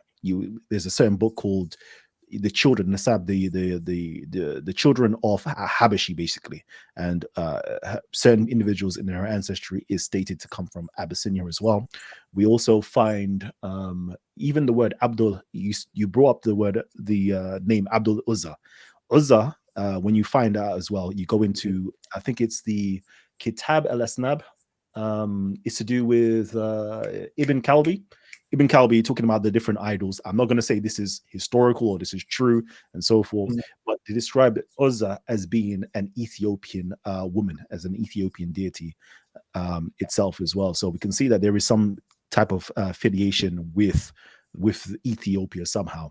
But then if you look, you remember the Yemenis were the dominant culture since 800 BC, or maybe even sooner, maybe as far back as 1000 BC. The Yemenis were the Ethiopian dominant culture. They took over East Africa, like Ethiopia, that region, right? And those countries around there, above and below Ethiopia. But then eventually they waned, and the Ethiopians then took over Yemen. And there's some theories as well. There's actually one theory that if you look at Babylon, right? Babylon worships the moon god and so on, right? The moon god Shin, right? But there's one theory that says that actually the culture of the Babylonians was actually imported from the Yemenis. The Yemenis actually went up north and established that religion there, not the other way around. Yeah, that's interesting because if you look at the Babylonian pantheon, the Yemeni pantheon, and the early Ethiopian pantheon before they were Christianized, these are the very same gods. They have different names, maybe slightly different characteristics, but it's literally the same pantheon. It's the same chief god, the same structure. So they have different names, but it's actually the same pantheon. It doesn't differ. And it's interesting that it's not different gods or different pantheons. It's the same pantheon, just in local names. And lastly, just the thing about another thing about Waraka. I have a study on the character within the Islamic tradition that was made by Joseph Hazi. I have the French version of it. It's a Lebanese priest, which is called the Priest and the Prophet. Really, it's a very thorough study, deep dive into the Islamic tradition.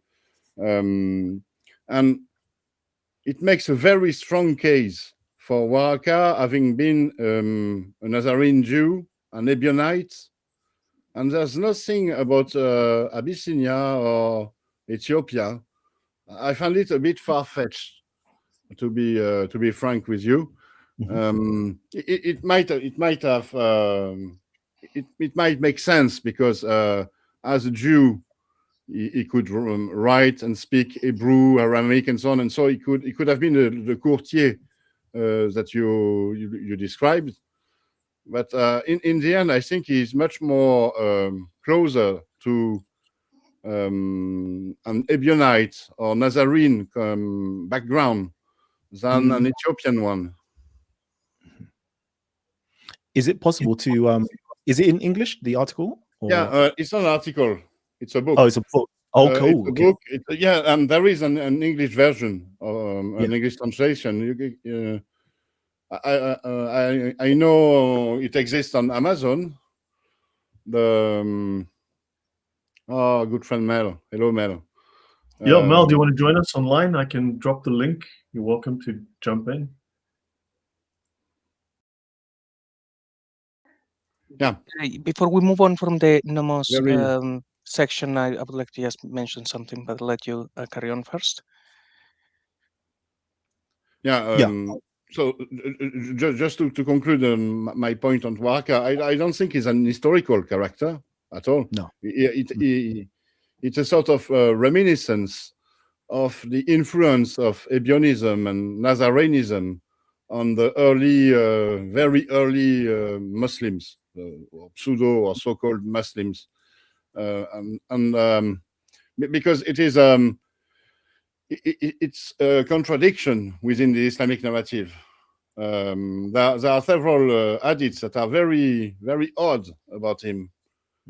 Like, for example, that the revelation halted or stopped when Waraka died, or that Waraka was a sort of bridge between the Arab milieu and the Jewish milieu, because it is said that he could translate the scriptures from Aramaic and Hebrew into Arabic. Yeah. From Hebrew into Arabic, then what if he was... I mean, look, they could have made a composite man again, like they did with Muhammad, but then maybe he was a Karaite Jew, because they were doing the translation from Hebrew into Arabic. In 640, we have the testimony of a disputatio, maybe it's 641, between the emir of Damas and the patriarch, the Christian patriarch of Damas. And the emir of Damas has with him a Jew who explains the scriptures to him. A bit like Waraka might have been for the historical Muhammad. Yeah, but that's not to say anyone in Christian literature. It's not an Islamic source. No, but look, it's not to say I think anyone is wrong, because everyone's got evidence, and the evidence is all over the place. The aim is to put it all on the table and then start looking at it and seeing what's authentic, what looks edited, what looks fabricated. You know, what connects to what sense can we make of it compared to history and stuff like that, you know? Definitely. And that's why, as I said, you know, the literary source in terms of the Arabic Muslim sources is, like, as I said, I placed that number 4. Like, that is right at the bottom, because we can't prove, unless we find something that's archaeological or you know, somebody else outside of the Muslim world is speaking on it. It's like we can't verify it. It's just, you know, the Islamic sources are saying this, but it's like we can't really verify any of that information. But it seems as though that Waraka was a pivotal character, you know, within the early narrative of the Muslim, the Muhammad narrative. And so maybe he wrote the first myth, taking all these sources and constructed the myth on top of them. And I mean, like with Monic burning, obviously they had to burn all the history that came before, because they're starting blank. They had to destroy the history and start fresh with a whole new set of myths. built on top of a known cultural and historical landscape that was familiar to people, but they edited everything, altered the definitions, changed the names, fixed the dates, whatever they did. Yeah. Because So I wouldn't say that Waraka would have made this up. I would say that this is all made up with inside of the Zubayrid period. So, the Zubayrid, they're creating these narratives inside of his court. He's publicizing it. People are coming in supposedly to do pilgrimage. He's speaking negatively against the Umayyads, and he's teaching certain things. So I would say it's his propaganda that he is constructed, and he's constructed his narrative around his own family. So, for example, now whether this is true or false, because I don't know if this is true or false. The Muhammad character is married to his auntie. The Muhammad character is was being taught by his uncle. So it's really just bolstering me up to say, like, look at my family. My family has a claim towards Muhammad, not only because my auntie was the wife of Muhammad, but my uncle actually was the one who educated Muhammad and brought him into the community, and so forth, so forth. So I don't know how true this is. It just shows that it's used for some form of political gain.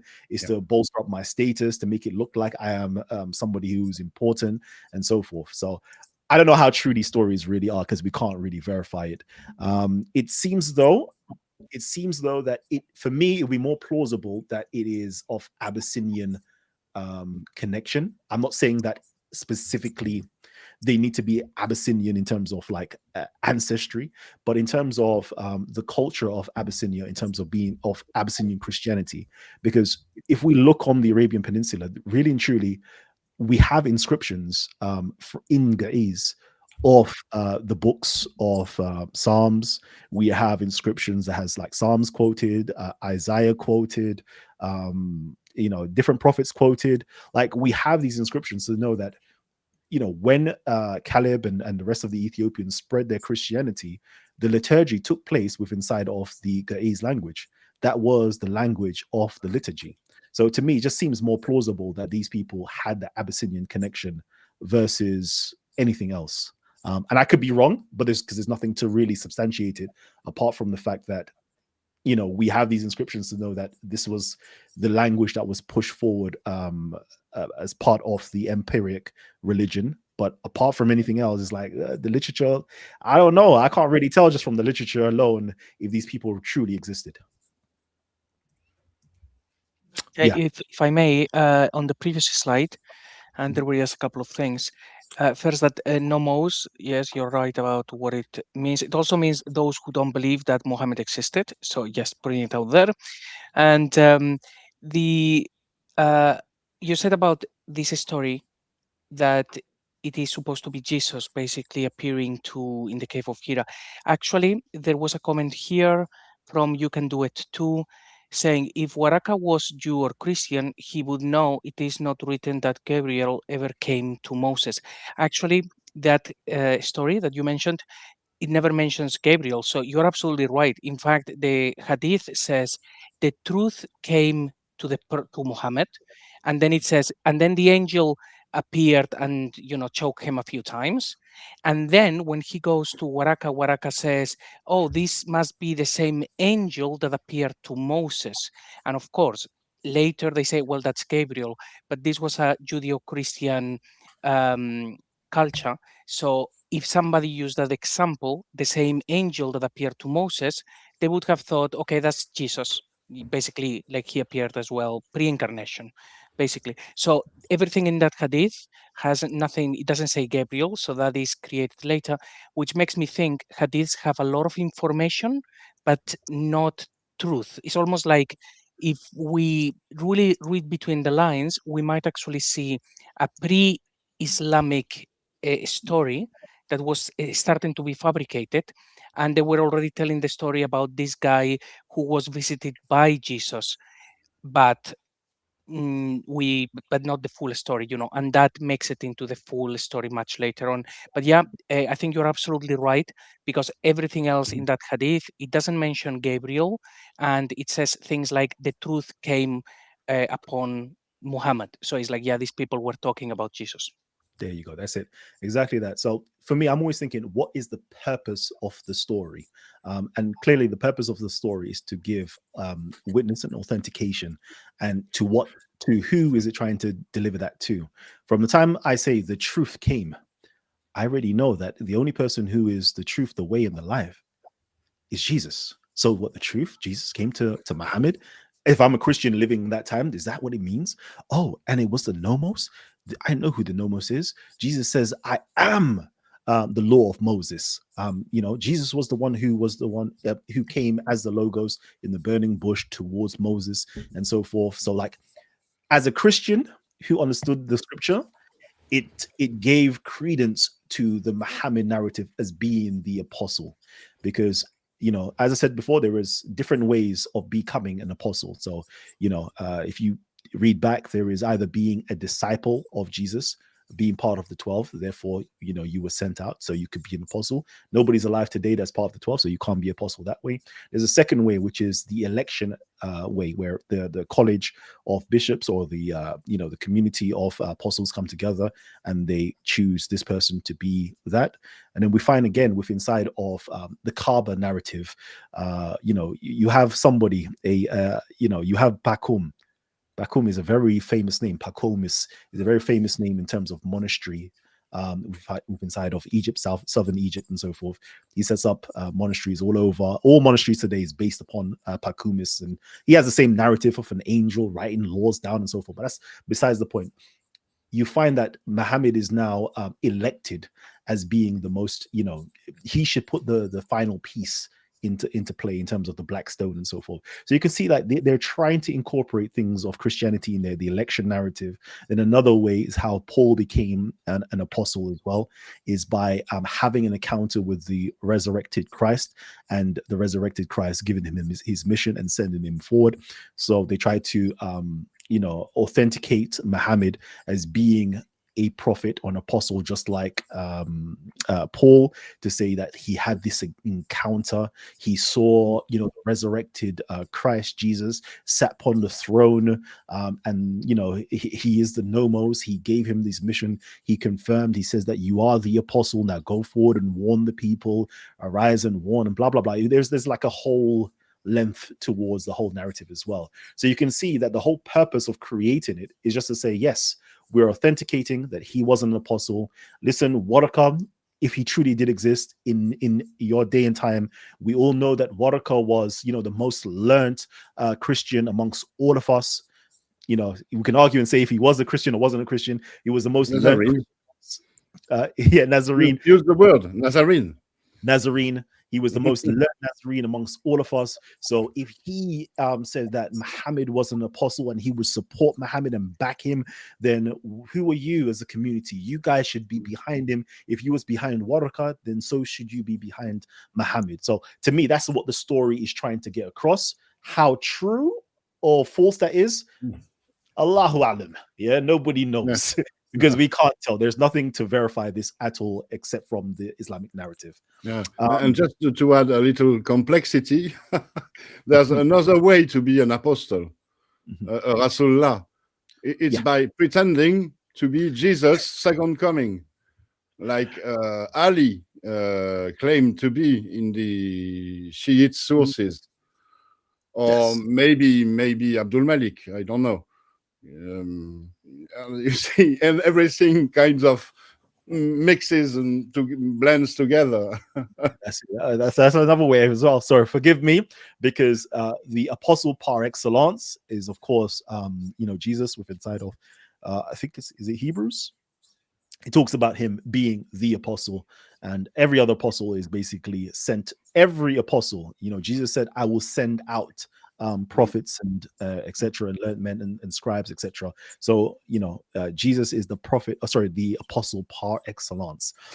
Just to finish off the presentation, over here is the last slide, and again we have over here the Abdul Malik Reformation, and it says here that let's see, beyond the relentlessness with which Abdul Malik pursued the defeat of the Zubayrids, culminating in the shocking siege of Mecca by his general Al-Hajjaj ibn Yusuf in 692, I thought it was 693, but yeah, he responds to the Zubairi challenge with ever more ambitious projects and reforms to bluster his legitimacy, which he continued to pursue even long after Ibn al-Zubair's defeat, such as building the Dome of the Rock in Jerusalem, reforming and Islamizing the empire's coinage, reforming its script, and recompiling the Quran and Arabizing the administrative bureaucracy. These initiatives redounded to Umayyad legitimacy and profoundly shaped the trajectory of early Islam, bequeathing to the religion not merely the first icons of its imperial power, but also the earliest symbol of Islamic identity itself. And over here on the left is an imagery of, I believe this is maybe, is it in Taif? I can't remember exactly where this is, but this is the inscription over here to show that the Masjid al-Haram was constructed in the year 697, or in the Arabic 78, 8th year. Okay, so we can see that prior to this time there is no archaeological. See, again, my priority list of sources to tell me history is archaeology. So prior to this, we don't have anything. 697 is the first time we hear something to do with the Masjid al-Haram. And then later on, I believe, let me just quickly go back over here. And then later on in 699, Mecca now has his first, or 700 AD, 699 to 700 AD, Mecca has its first inscriptions. And then by 701 or 702, we now see signs of the Hajj ritual taking place, and then loads of inscriptions take place to do with Quranic material. Prior to that, prior to the 700s, there was nothing to let us know that a Kaaba or Masjid al-Haram even existed in that area, and there was no Hajj or pilgrimages taking place prior to that period. But after Abdul Malik, who is really the true author of what we know Islam today is, he was that author. He was the one who kind of brought everything together, compiled or recompiled the Quran, distributed it. He literally took the Zubairi blueprints, Abdullah Zubair's blueprint, beefed it up, put it on steroids, changed a few details here and there to make himself look good, and create a whole empire out of this particular Saint Muhammad. And that's the way I see it. Finished.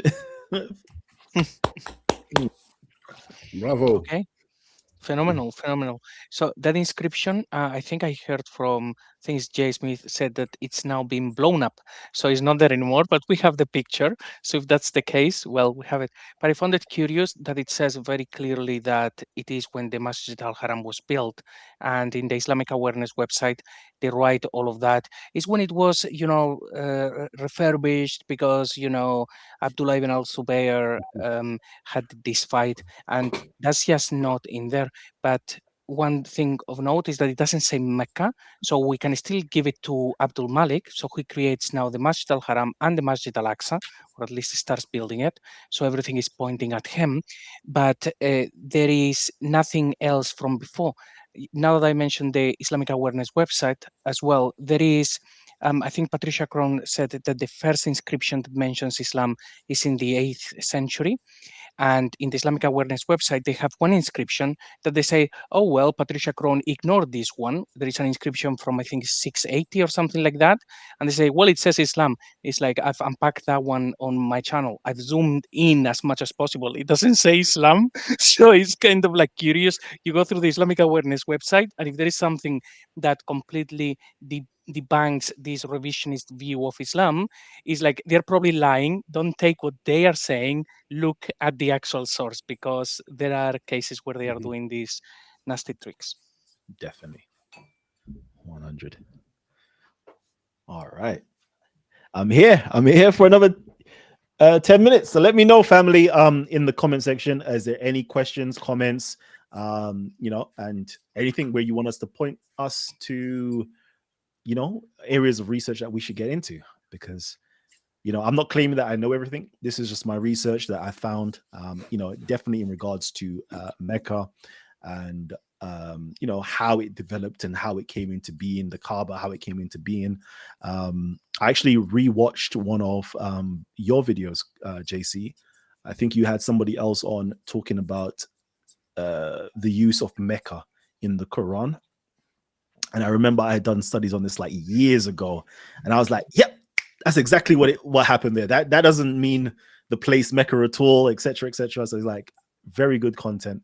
I'm really loving the fact that I can actually be on the panel with you guys, learn things, go back, look at your old videos, look at Lloyd's videos, come on here, see the great Odon, Lafontaine talking some good stuff, challenging. So I can't wait. If I can find that book in English, I'm going back, finding that book in English, and making that purchase on Amazon.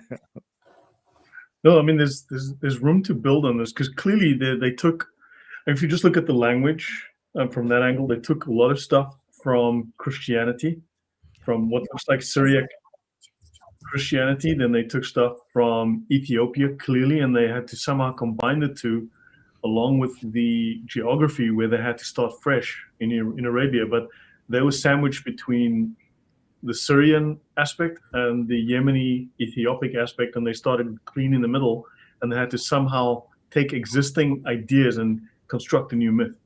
Welcome, Mel. Welcome, guys. As luck would have it, my other half decided to ring me just when I was about to join you. So, okay, and we're just about to wind down. We're here for another 10 minutes, then Kalam is to go. Then what did you think so far? What have you seen, Mel? Any thoughts? I've only literally just caught the tail end, so I didn't really get to see it properly. But I just saw you, and I thought I'd just make a comment in there. But I'll have to replay. But yeah, from roughly minute 11 to minute 20, there's a really good summation that Kalam does to explain what part one. It's a really nice summary of what part one is about. It's actually really helpful. Yeah. Was that the same presentation you did on my channel, Kalam? No, a different one. Oh, different one. Okay. Yeah, I'll have to rewatch it. It's interesting now. Since you were on my channel, I've been looking at the Ethiopic a bit more.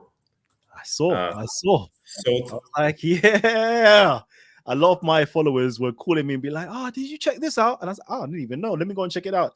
And they were excited, like, "Yeah, I've just learned something great, something new from Mel's channel." I was like, "Okay." How come no one believed me when I started talking about Ethiopia? It's like, Lloyd, you're not talking about Kurdistan, and you're not talking about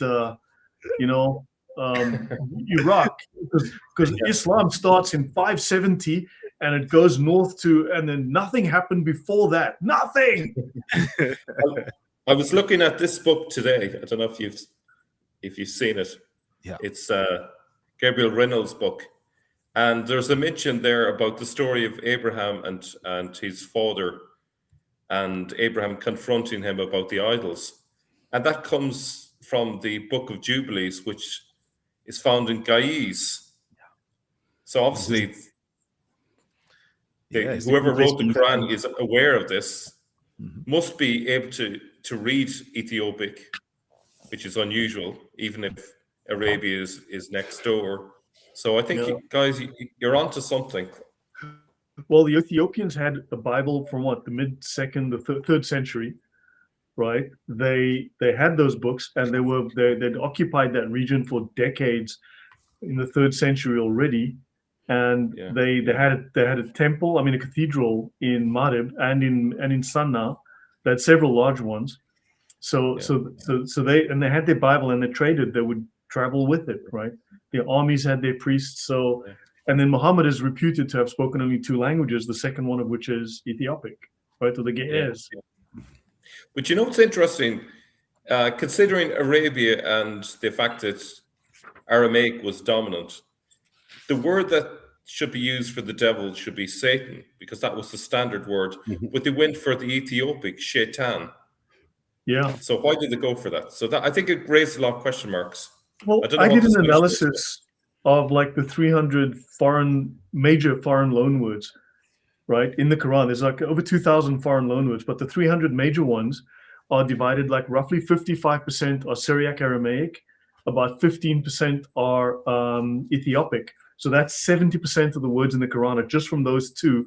The rest are Hebrew and Greek, right? And a couple of smatterings of others. But if you take those 275 words out of the Quran, you cannot talk about Allah, you can't talk about prayer, you can't talk about worship. Literally, the entire Quranic worship, all of Islamic worship words are from either Aramaic or Ethiopic. Yeah. So yeah, I mean, there's something significant there, you know. Yeah. Odon's smiling. I see that. He nodded his Yeah. head. He went like, yes. Yeah, definitely. When you look at the language of the Quran, you come to realize that the revelation didn't come from Arabia or from Arabs. No. There are so many other influences and very strong influences from Ethiopia and from a sort of Jewish milieu or Aramaic speaking milieu. And like you said, Lloyd, if you take this part out of the Quran, there is nothing left. Yeah. Mhm. Yeah. You'll have words like Sure. sand, fighting, but you won't have any religion. Yeah. You know what's interesting? Like some of the key figures around Muhammad in the mythology, we'll call it, because it's not very historical, No. but like you mentioned Waraka. I looked it up just there. That's why I kind of jumped in on the live stream. It means leaf, which, if you know anything about the story of how the Quran was put together, A leaf in a it was page. written on stalks and leaves. Right, there's something there in that, and also Bahira. That means it's. I can't remember which language. It might be Hebrew. I can't remember, but it's Aramaic. it means something like esteemed religious figure. Yeah. Do you So what about- remember, Mel, when we were at the last Inara conference? Do you remember Gert Twin presentation? He told us that Bahira means teacher in Aramaic. Well, okay, that's it. I think that was separate to what I come across it more recently. So that's just maybe the second time I've heard it. So yes, I do remember when he said teacher as well. Yeah. Yeah. So it's around that. It's teacher, esteemed figure. It has different layers of meaning, but it's a title essentially. It's not the name of a person. Teacher in a religious sense. Well, even the word Yeah. Quraysh is a title because it seems to the word the Qureshi, right? The Qureshi, the tribe of Muhammad. So if you go back to the Persian Empire, you have Cyrus the Great, as we call it, but his title in Persian would be Kuroshi, Yeah. right? He would be Kuroshi, and you got the Qureshi, and he revived the Jewish tribe. He was part of the revival of the Jewish tribe. He resurrected the Jewish tribe. He was the servant of God, right? But So you've got Kuroshi, also he's Qureshi. but for the Jews, he's a Messiah as well. So you have a messianic figure, but Yes, yeah. So Kuroshi, Qureshi, the similarity is way too similar for those Yeah. two words. So There's a guy on my channel we call him the linguist, but he's found what is the language now? Ugaritic. He's found an inscription where Koresh means little temple, or what's the other translation? Like a sanctuary. For example, the Ark of the Covenant could be described as a Koresh. So it's something that's a miniature temple or something that contains the divine, or that has that kind of meaning. The Ugaritic residence is of a Syria god. as well. That's Canaanite language. That's Syrian. So another link to Syria then. I've done something on this, which is kind of like completely off, which is a translation of the Quran. Looking at retranslating the Quran and looking at these keywords such as Quraysh, and I kind of link it to the Sabaic, South Arabic word Quraysh as well, which basically means sheep. And when you relook at it, and if you or flock of sheep, basically, and if you relook at it, you will see that it looks like it is a reworking of a particular psalm. I'll have to show you guys it, and I would love for you guys to give me. If it means sheep in a Christian context, that could be a reference to the congregation. Yeah, exactly. Yep. So it's something to do with the Lord is my shepherd, I shall not want. And if you look at that particular psalm, and you look at that Quranic Quraysh surah itself, and you line it up, you see that it's hitting on the same theme, line after line of guidance and going towards the house of worship and so forth. So it's very interesting. I'm not saying it's correct. I'm saying this is my retranslation. I would love to get some feedback from you guys. Well, I think just something interesting. The word Silam, the root Silam, root of Islam, means graven idol, right? Thou shalt not make unto thee any graven image, right? So we're often told in the Arabic it's Silam, Salam, Islam, but it's a very common Semitic word, and in the Bible it typically means image or heathen gods, right? And Silam is its earliest known form is the name of Shalim, the ancient god of dusk of Ugarit in the Ugaritic. Wow. It's Venus, the evening star. So, yeah, and you have it in Akkadian, Aramaic, Salma, image, idol, graven idol. You find it in the Nabatean, Palmyrene, and Arab. You find it in ancient pre-Islamic Arabia. It's a very common word. Islam. This whole thing has got to do with graven idols. And St. John at Damascus mentions Aphrodite as being the black stone, which is otherwise known as Venus. So that's, if you're correct there, you have a triangulation there between all those data points. Definitely. And I just wanted to just bring this particular article up for you guys. I'd love for you guys to just Psalm 23, Scrunchy. Love for you guys to read this in your own spare time. It's from Irfan Shahid. It's called Islam Against Christianos, Makkah, 610 to 622 AD. And it basically highlights the Abyssinian Ethiopian connection as well. So it goes through a lot to show that, the Abyssinians were very much so prevalent within inside of Mecca itself. It seems as though that, certain imagery within inside of the Kaaba could be traced back to that. It shows that, the armies inside of Mecca were made up of the Habish itself, which were the Ethiopians. It shows that, so that's that there. It shows that the Habashis had obviously their own Bibles, and they were there. They were the ones that were said to actually have taught Muhammad inside of Mecca. He would sit at the booth of Jabir, the Ethiopian, and listen to the Bible being recited. That Muhammad obviously spoke the Ethiopic language. Certain terms within inside of the Quran, such Christianic terms inside of the Quran, such as Jesus, Isa, comes from Ethiopic, the 12, i.e. the Hawariyun. The word gospel, Injil, obviously comes from the Ethiopic Wangel, and so forth. So it has some very good stuff in there. So I think in Ethiopic it's Wangel. Wangel, yeah. Yeah, there's no G in the Ethiopic. I believe it's Wangel. Yeah. So it's very interesting just to it goes through it, and he says out of all of it, nobody thought that there would be an Ethiopian connection, but the only language that we know that he spoke and all the Ethiopian connections inside of the Quran is clearly there for everybody to see. So very good book, I would say. The closest language to Southern Arabian is Ethiopic, and Ethiopic has all the sounds of Arabic. Yes. So I covered that before, but the article I covered before, where the closest language, and it says to Arabic would be I'll try and find it, but yeah. I think probably we can actually continue with the conversation for a little while longer if you guys want. But Kalam, I think you said that you had to actually dash off. Yeah.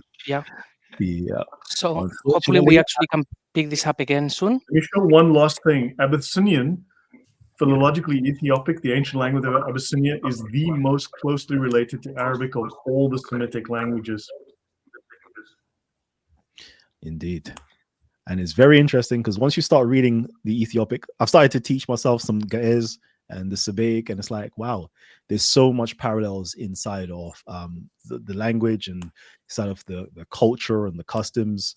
It's very, very interesting. I would really love for a native born Abyssinian to come out and just kind of teach this information, because for us, we're outsiders looking in and finding this very intriguing, but I'm sure that they've got access to the language and to books that we don't have access to. And if they can actually come on here and actually teach, what is it because Mel brought out some interesting information on how the Abyssinians actually described the Muslims and the terms that they use, in regards to them. So it's like, I would just love, please, if any of my Habashi brothers and sisters out there, if you're watching this, please come on in and just kind of like teach us some information, because I'd second that.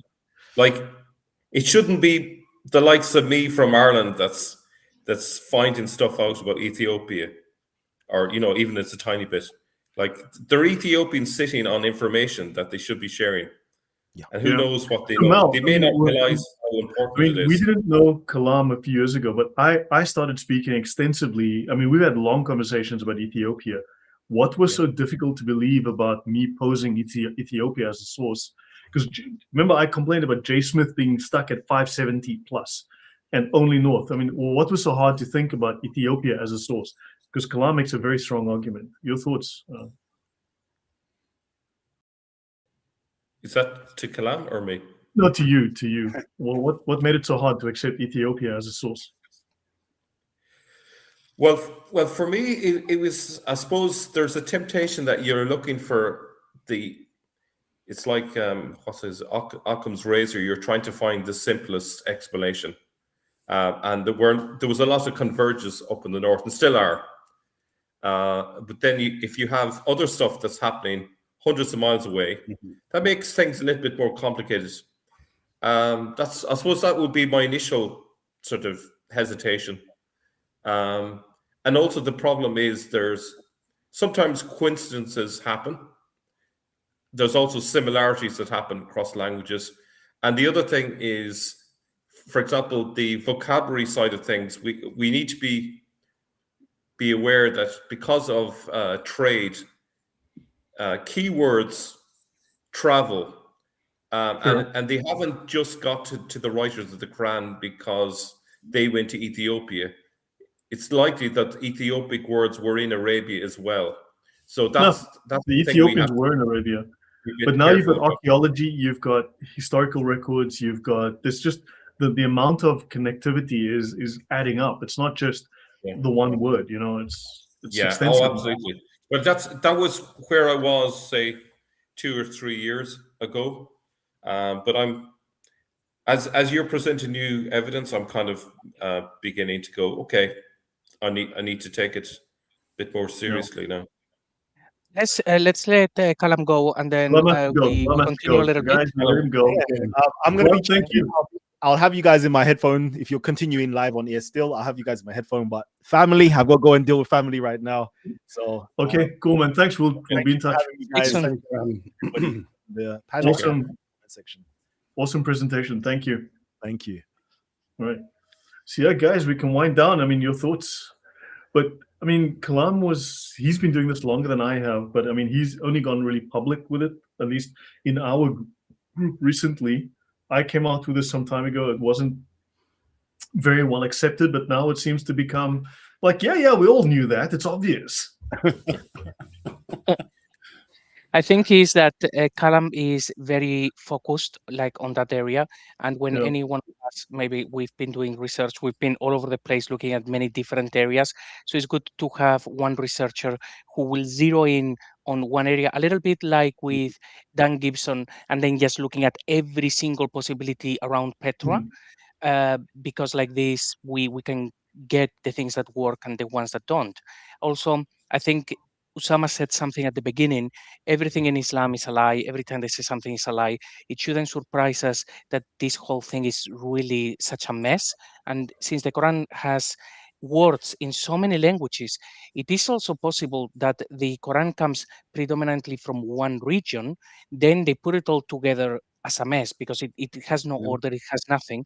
But the Quran and the traditions are two different beasts. So it's possible that much of what we are discussing here, maybe most of it is correct.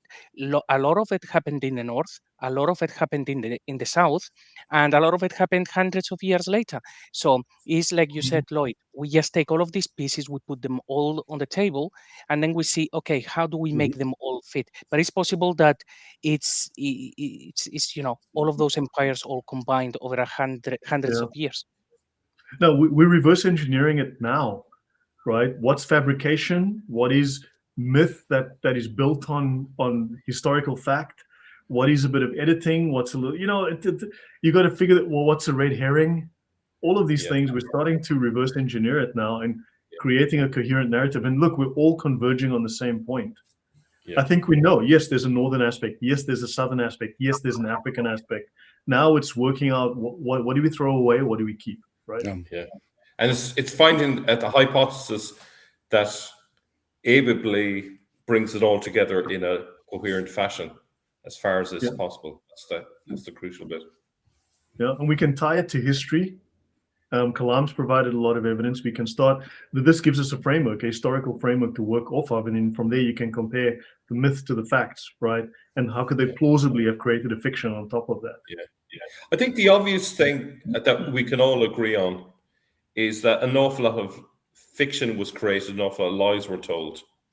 But believe it or not, there are a lot of Christian apologists who still accept a large part of the Islamic story, and they are unfortunately undermining what we're trying to do by they don't know any better.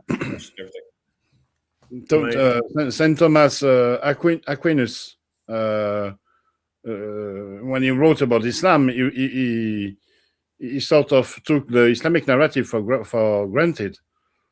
He spoke about Muhammad as a prophet and so on.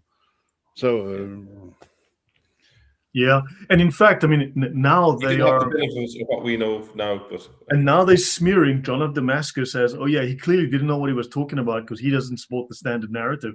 I mean, they're really attacking the guy now. Yeah.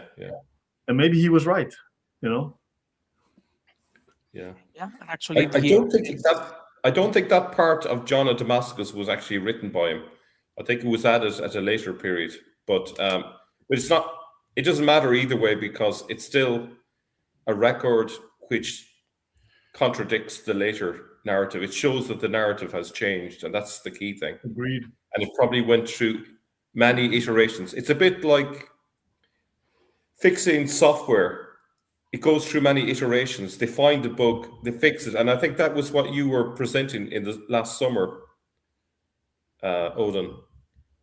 The way that the narrative is generated, it's the vicious circle, the process that fabricated Islam. Yeah. Agreed. With iteration, corrections.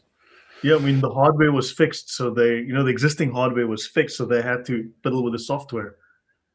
Yeah. But the thing is, it's impossible to cover every hole, and they've left breadcrumbs everywhere for us to kind of gather up and decipher it. You've got Ted Bird says Waraka in Ge'ez is paper, the one who reads, i.e., someone intelligent. Wow. It's the same. It has the same meaning as Bahira in the end. Bahira, but teacher could be rabbi as well. Yeah, a rabbi, but someone who teaches. Yeah. And who teaches from the scriptures. Yeah. I mean, the audience seems to be convinced of the thesis that it has credibility, I mean, the only people who disagreed were trolls.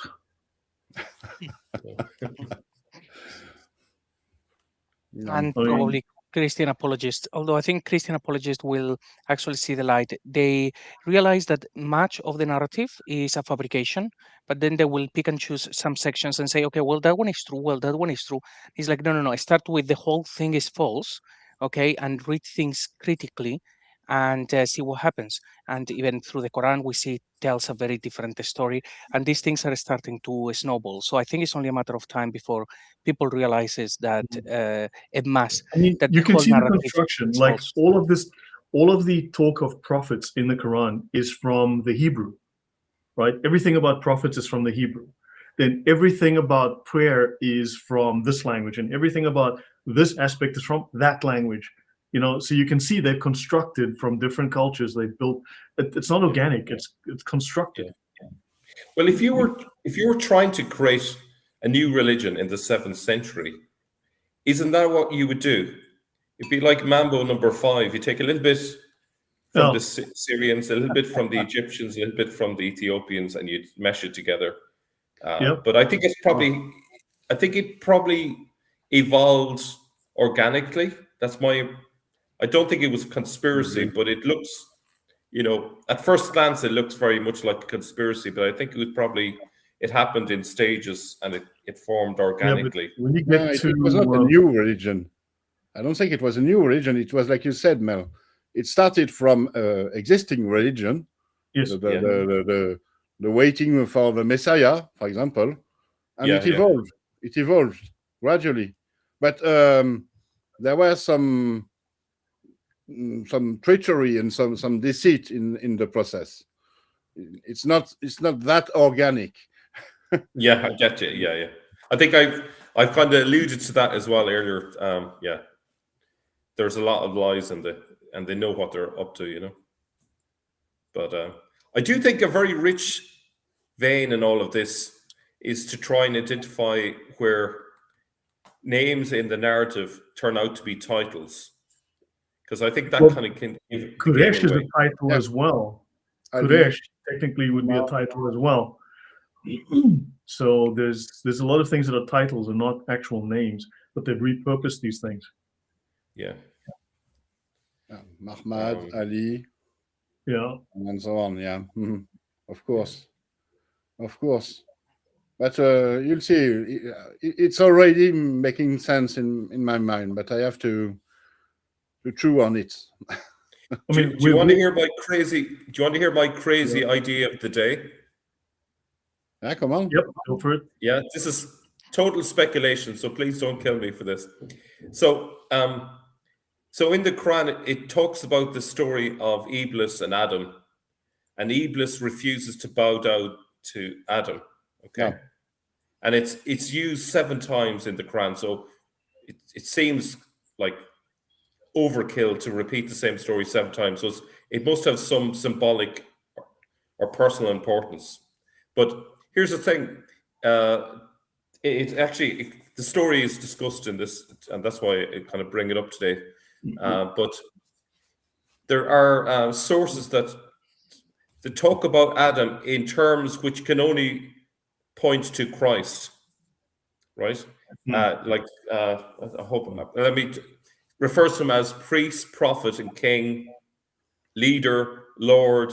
This is from a Christian source talking about Adam, right?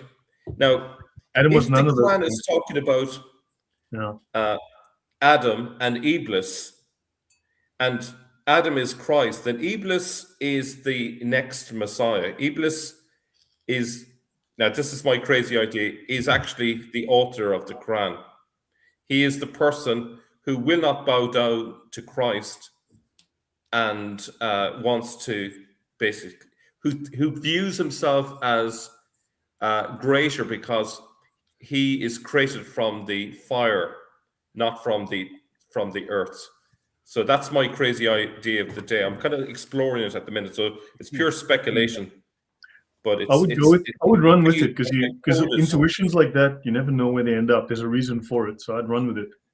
Yeah, it's just the Quran plays these sort of coded messages. That was something AJ Juice got me kind of onto, and I messaged him about this, and I said, listen, this is a crazy idea. And he says, it's a bit like what you've said. He says, there might be more in it than you first suspect. Yeah, I would. That's the kind of idea that I would run with and see where we go, because it's got something to it. So yeah. It kind of reminds me, you have Mahmed and Ahmed. Ahmed is the second person after Mahmed. And then you also have Adam and Iblis. You have this pairing going on. So that's where I'm at. That's a great thing. The Jews have that going on, and they've just taken the idea and modified it. Yeah. I have a feeling there's something to it, but obviously it's purely without proof or anything like that. So it's just a concept. Yeah. So guys, when shall we do the next one like this? I mean, then maybe we can, Odon, maybe you can lead with the Jerusalem thesis and then see if it overlaps with the whole. And then also, look, there's a lot of pagan stuff. I know everyone, there's supposed to be zero paganism ever in whole South Arabia, and it's got nothing to do with Islam. Islam doesn't have anything to do with Islam, as we know. But there are just too many archaeological and other parallels to pagan and even Iranian religion. It's just there's the Yemeni religion, the Ethiopian pre-Christian religion. It's just there's way too many of these things. Yeah.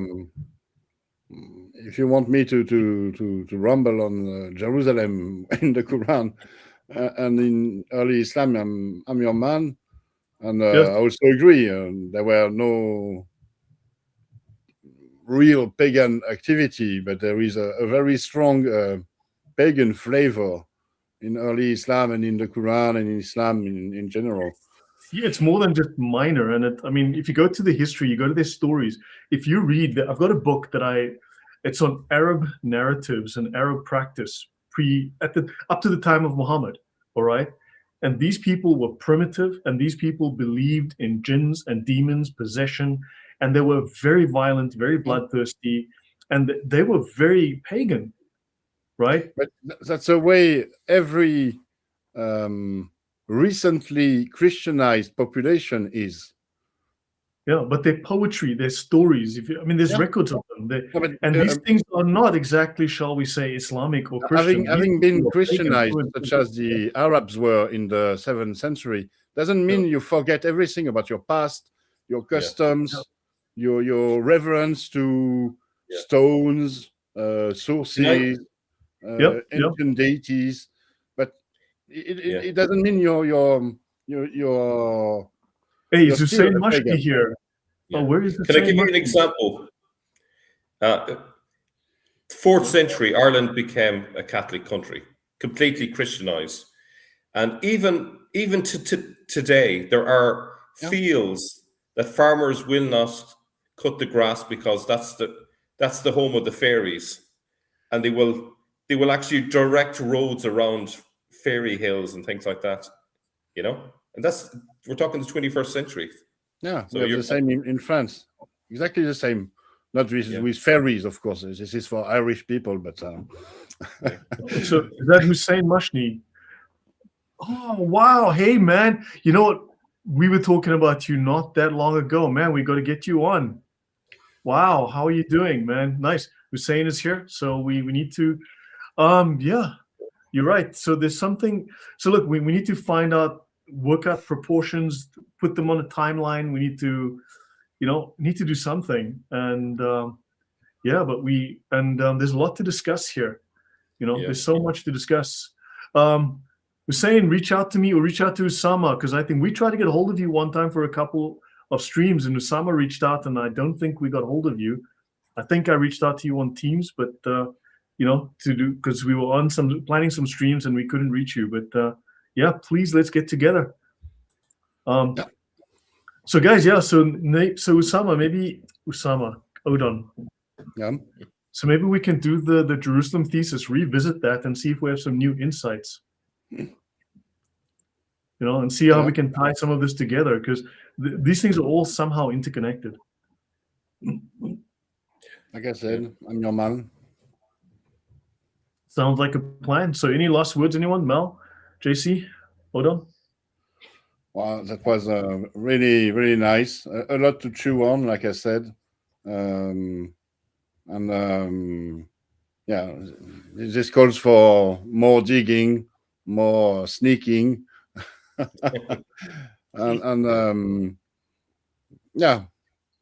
Thank you, Lloyd, for setting up this panel.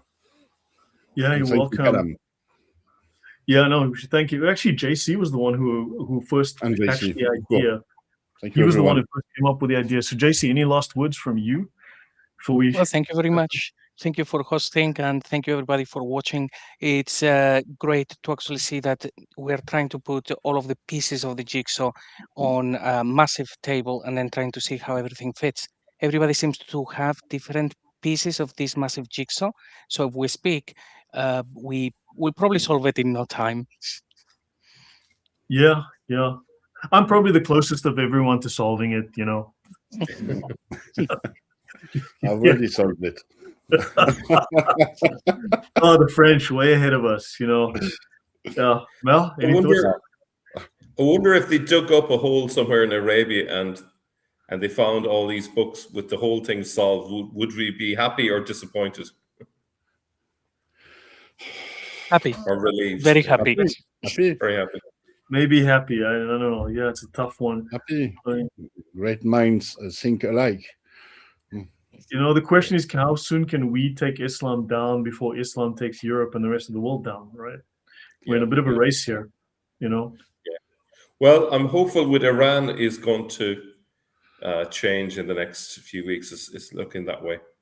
So if I know that 50% have left Islam in Iran. Like that, those are maybe even 60%. Yeah. Iran is a good example. If you take apart the American propaganda and so on, but Iran, I think, is undergoing the same process as the Soviet Union. There was a revolution which was supposed to give happiness and peace, and it failed miserably, and the people the people realize it, and in the end, the system crumbles and cannot continue. Yeah. So it's really what happens next. Hopefully, they'll get a proper secular constitution and just people get a bit of freedom. Hopefully it'll have a knock-on effect in the countries around it. Yeah, I think, you know what, the work that we're doing, I'm sure has an effect. It is having an effect. Muslims are clearly troubled by this. There were no ex-Muslims 10 years ago, right? Yeah. Yeah, we'll see. But the thing with Iran is that no Muslim country around Iran, even if they are Sunni countries, wants Iran to be what it is supposed to be, the great Persia, a great power with intelligent people, with engineers, knowledge, and so on. And so, paradoxically, Sunni powers might support a Shia, the Shia regime in Iran. Yeah, they don't want to see Lloyd, the caliphate fall. Yep.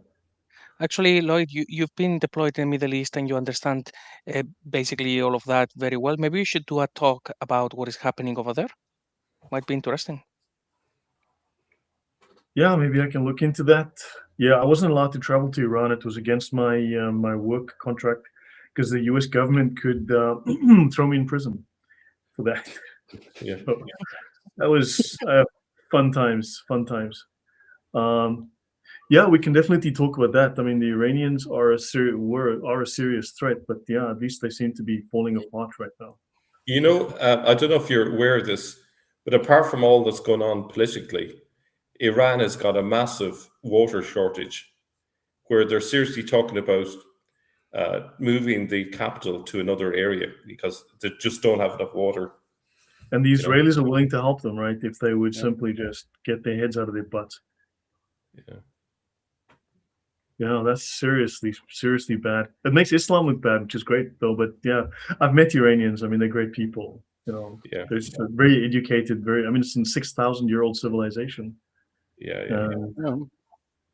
They even translated my book into their language, so I see. They must be intelligent. Yes.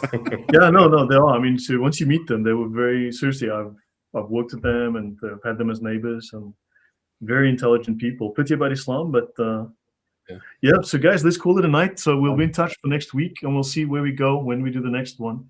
But Odon, so maybe you can come up and we'll do Jerusalem thesis and see if we can tie all this. It's another part of this, you know. See if we find any new insights here. Yeah. Now we'll let you know with some runs will multi-stream on. What was that? You just broke up there. Yeah, I can multi-stream the broadcast to everyone's channels. At the moment, I'm multi-streaming to. Okay. Yeah, that'd be cool to be able to do that. So guys, so thank you all, everyone.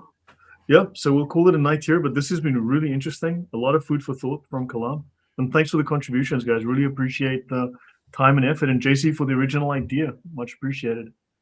Pleasure. Cool.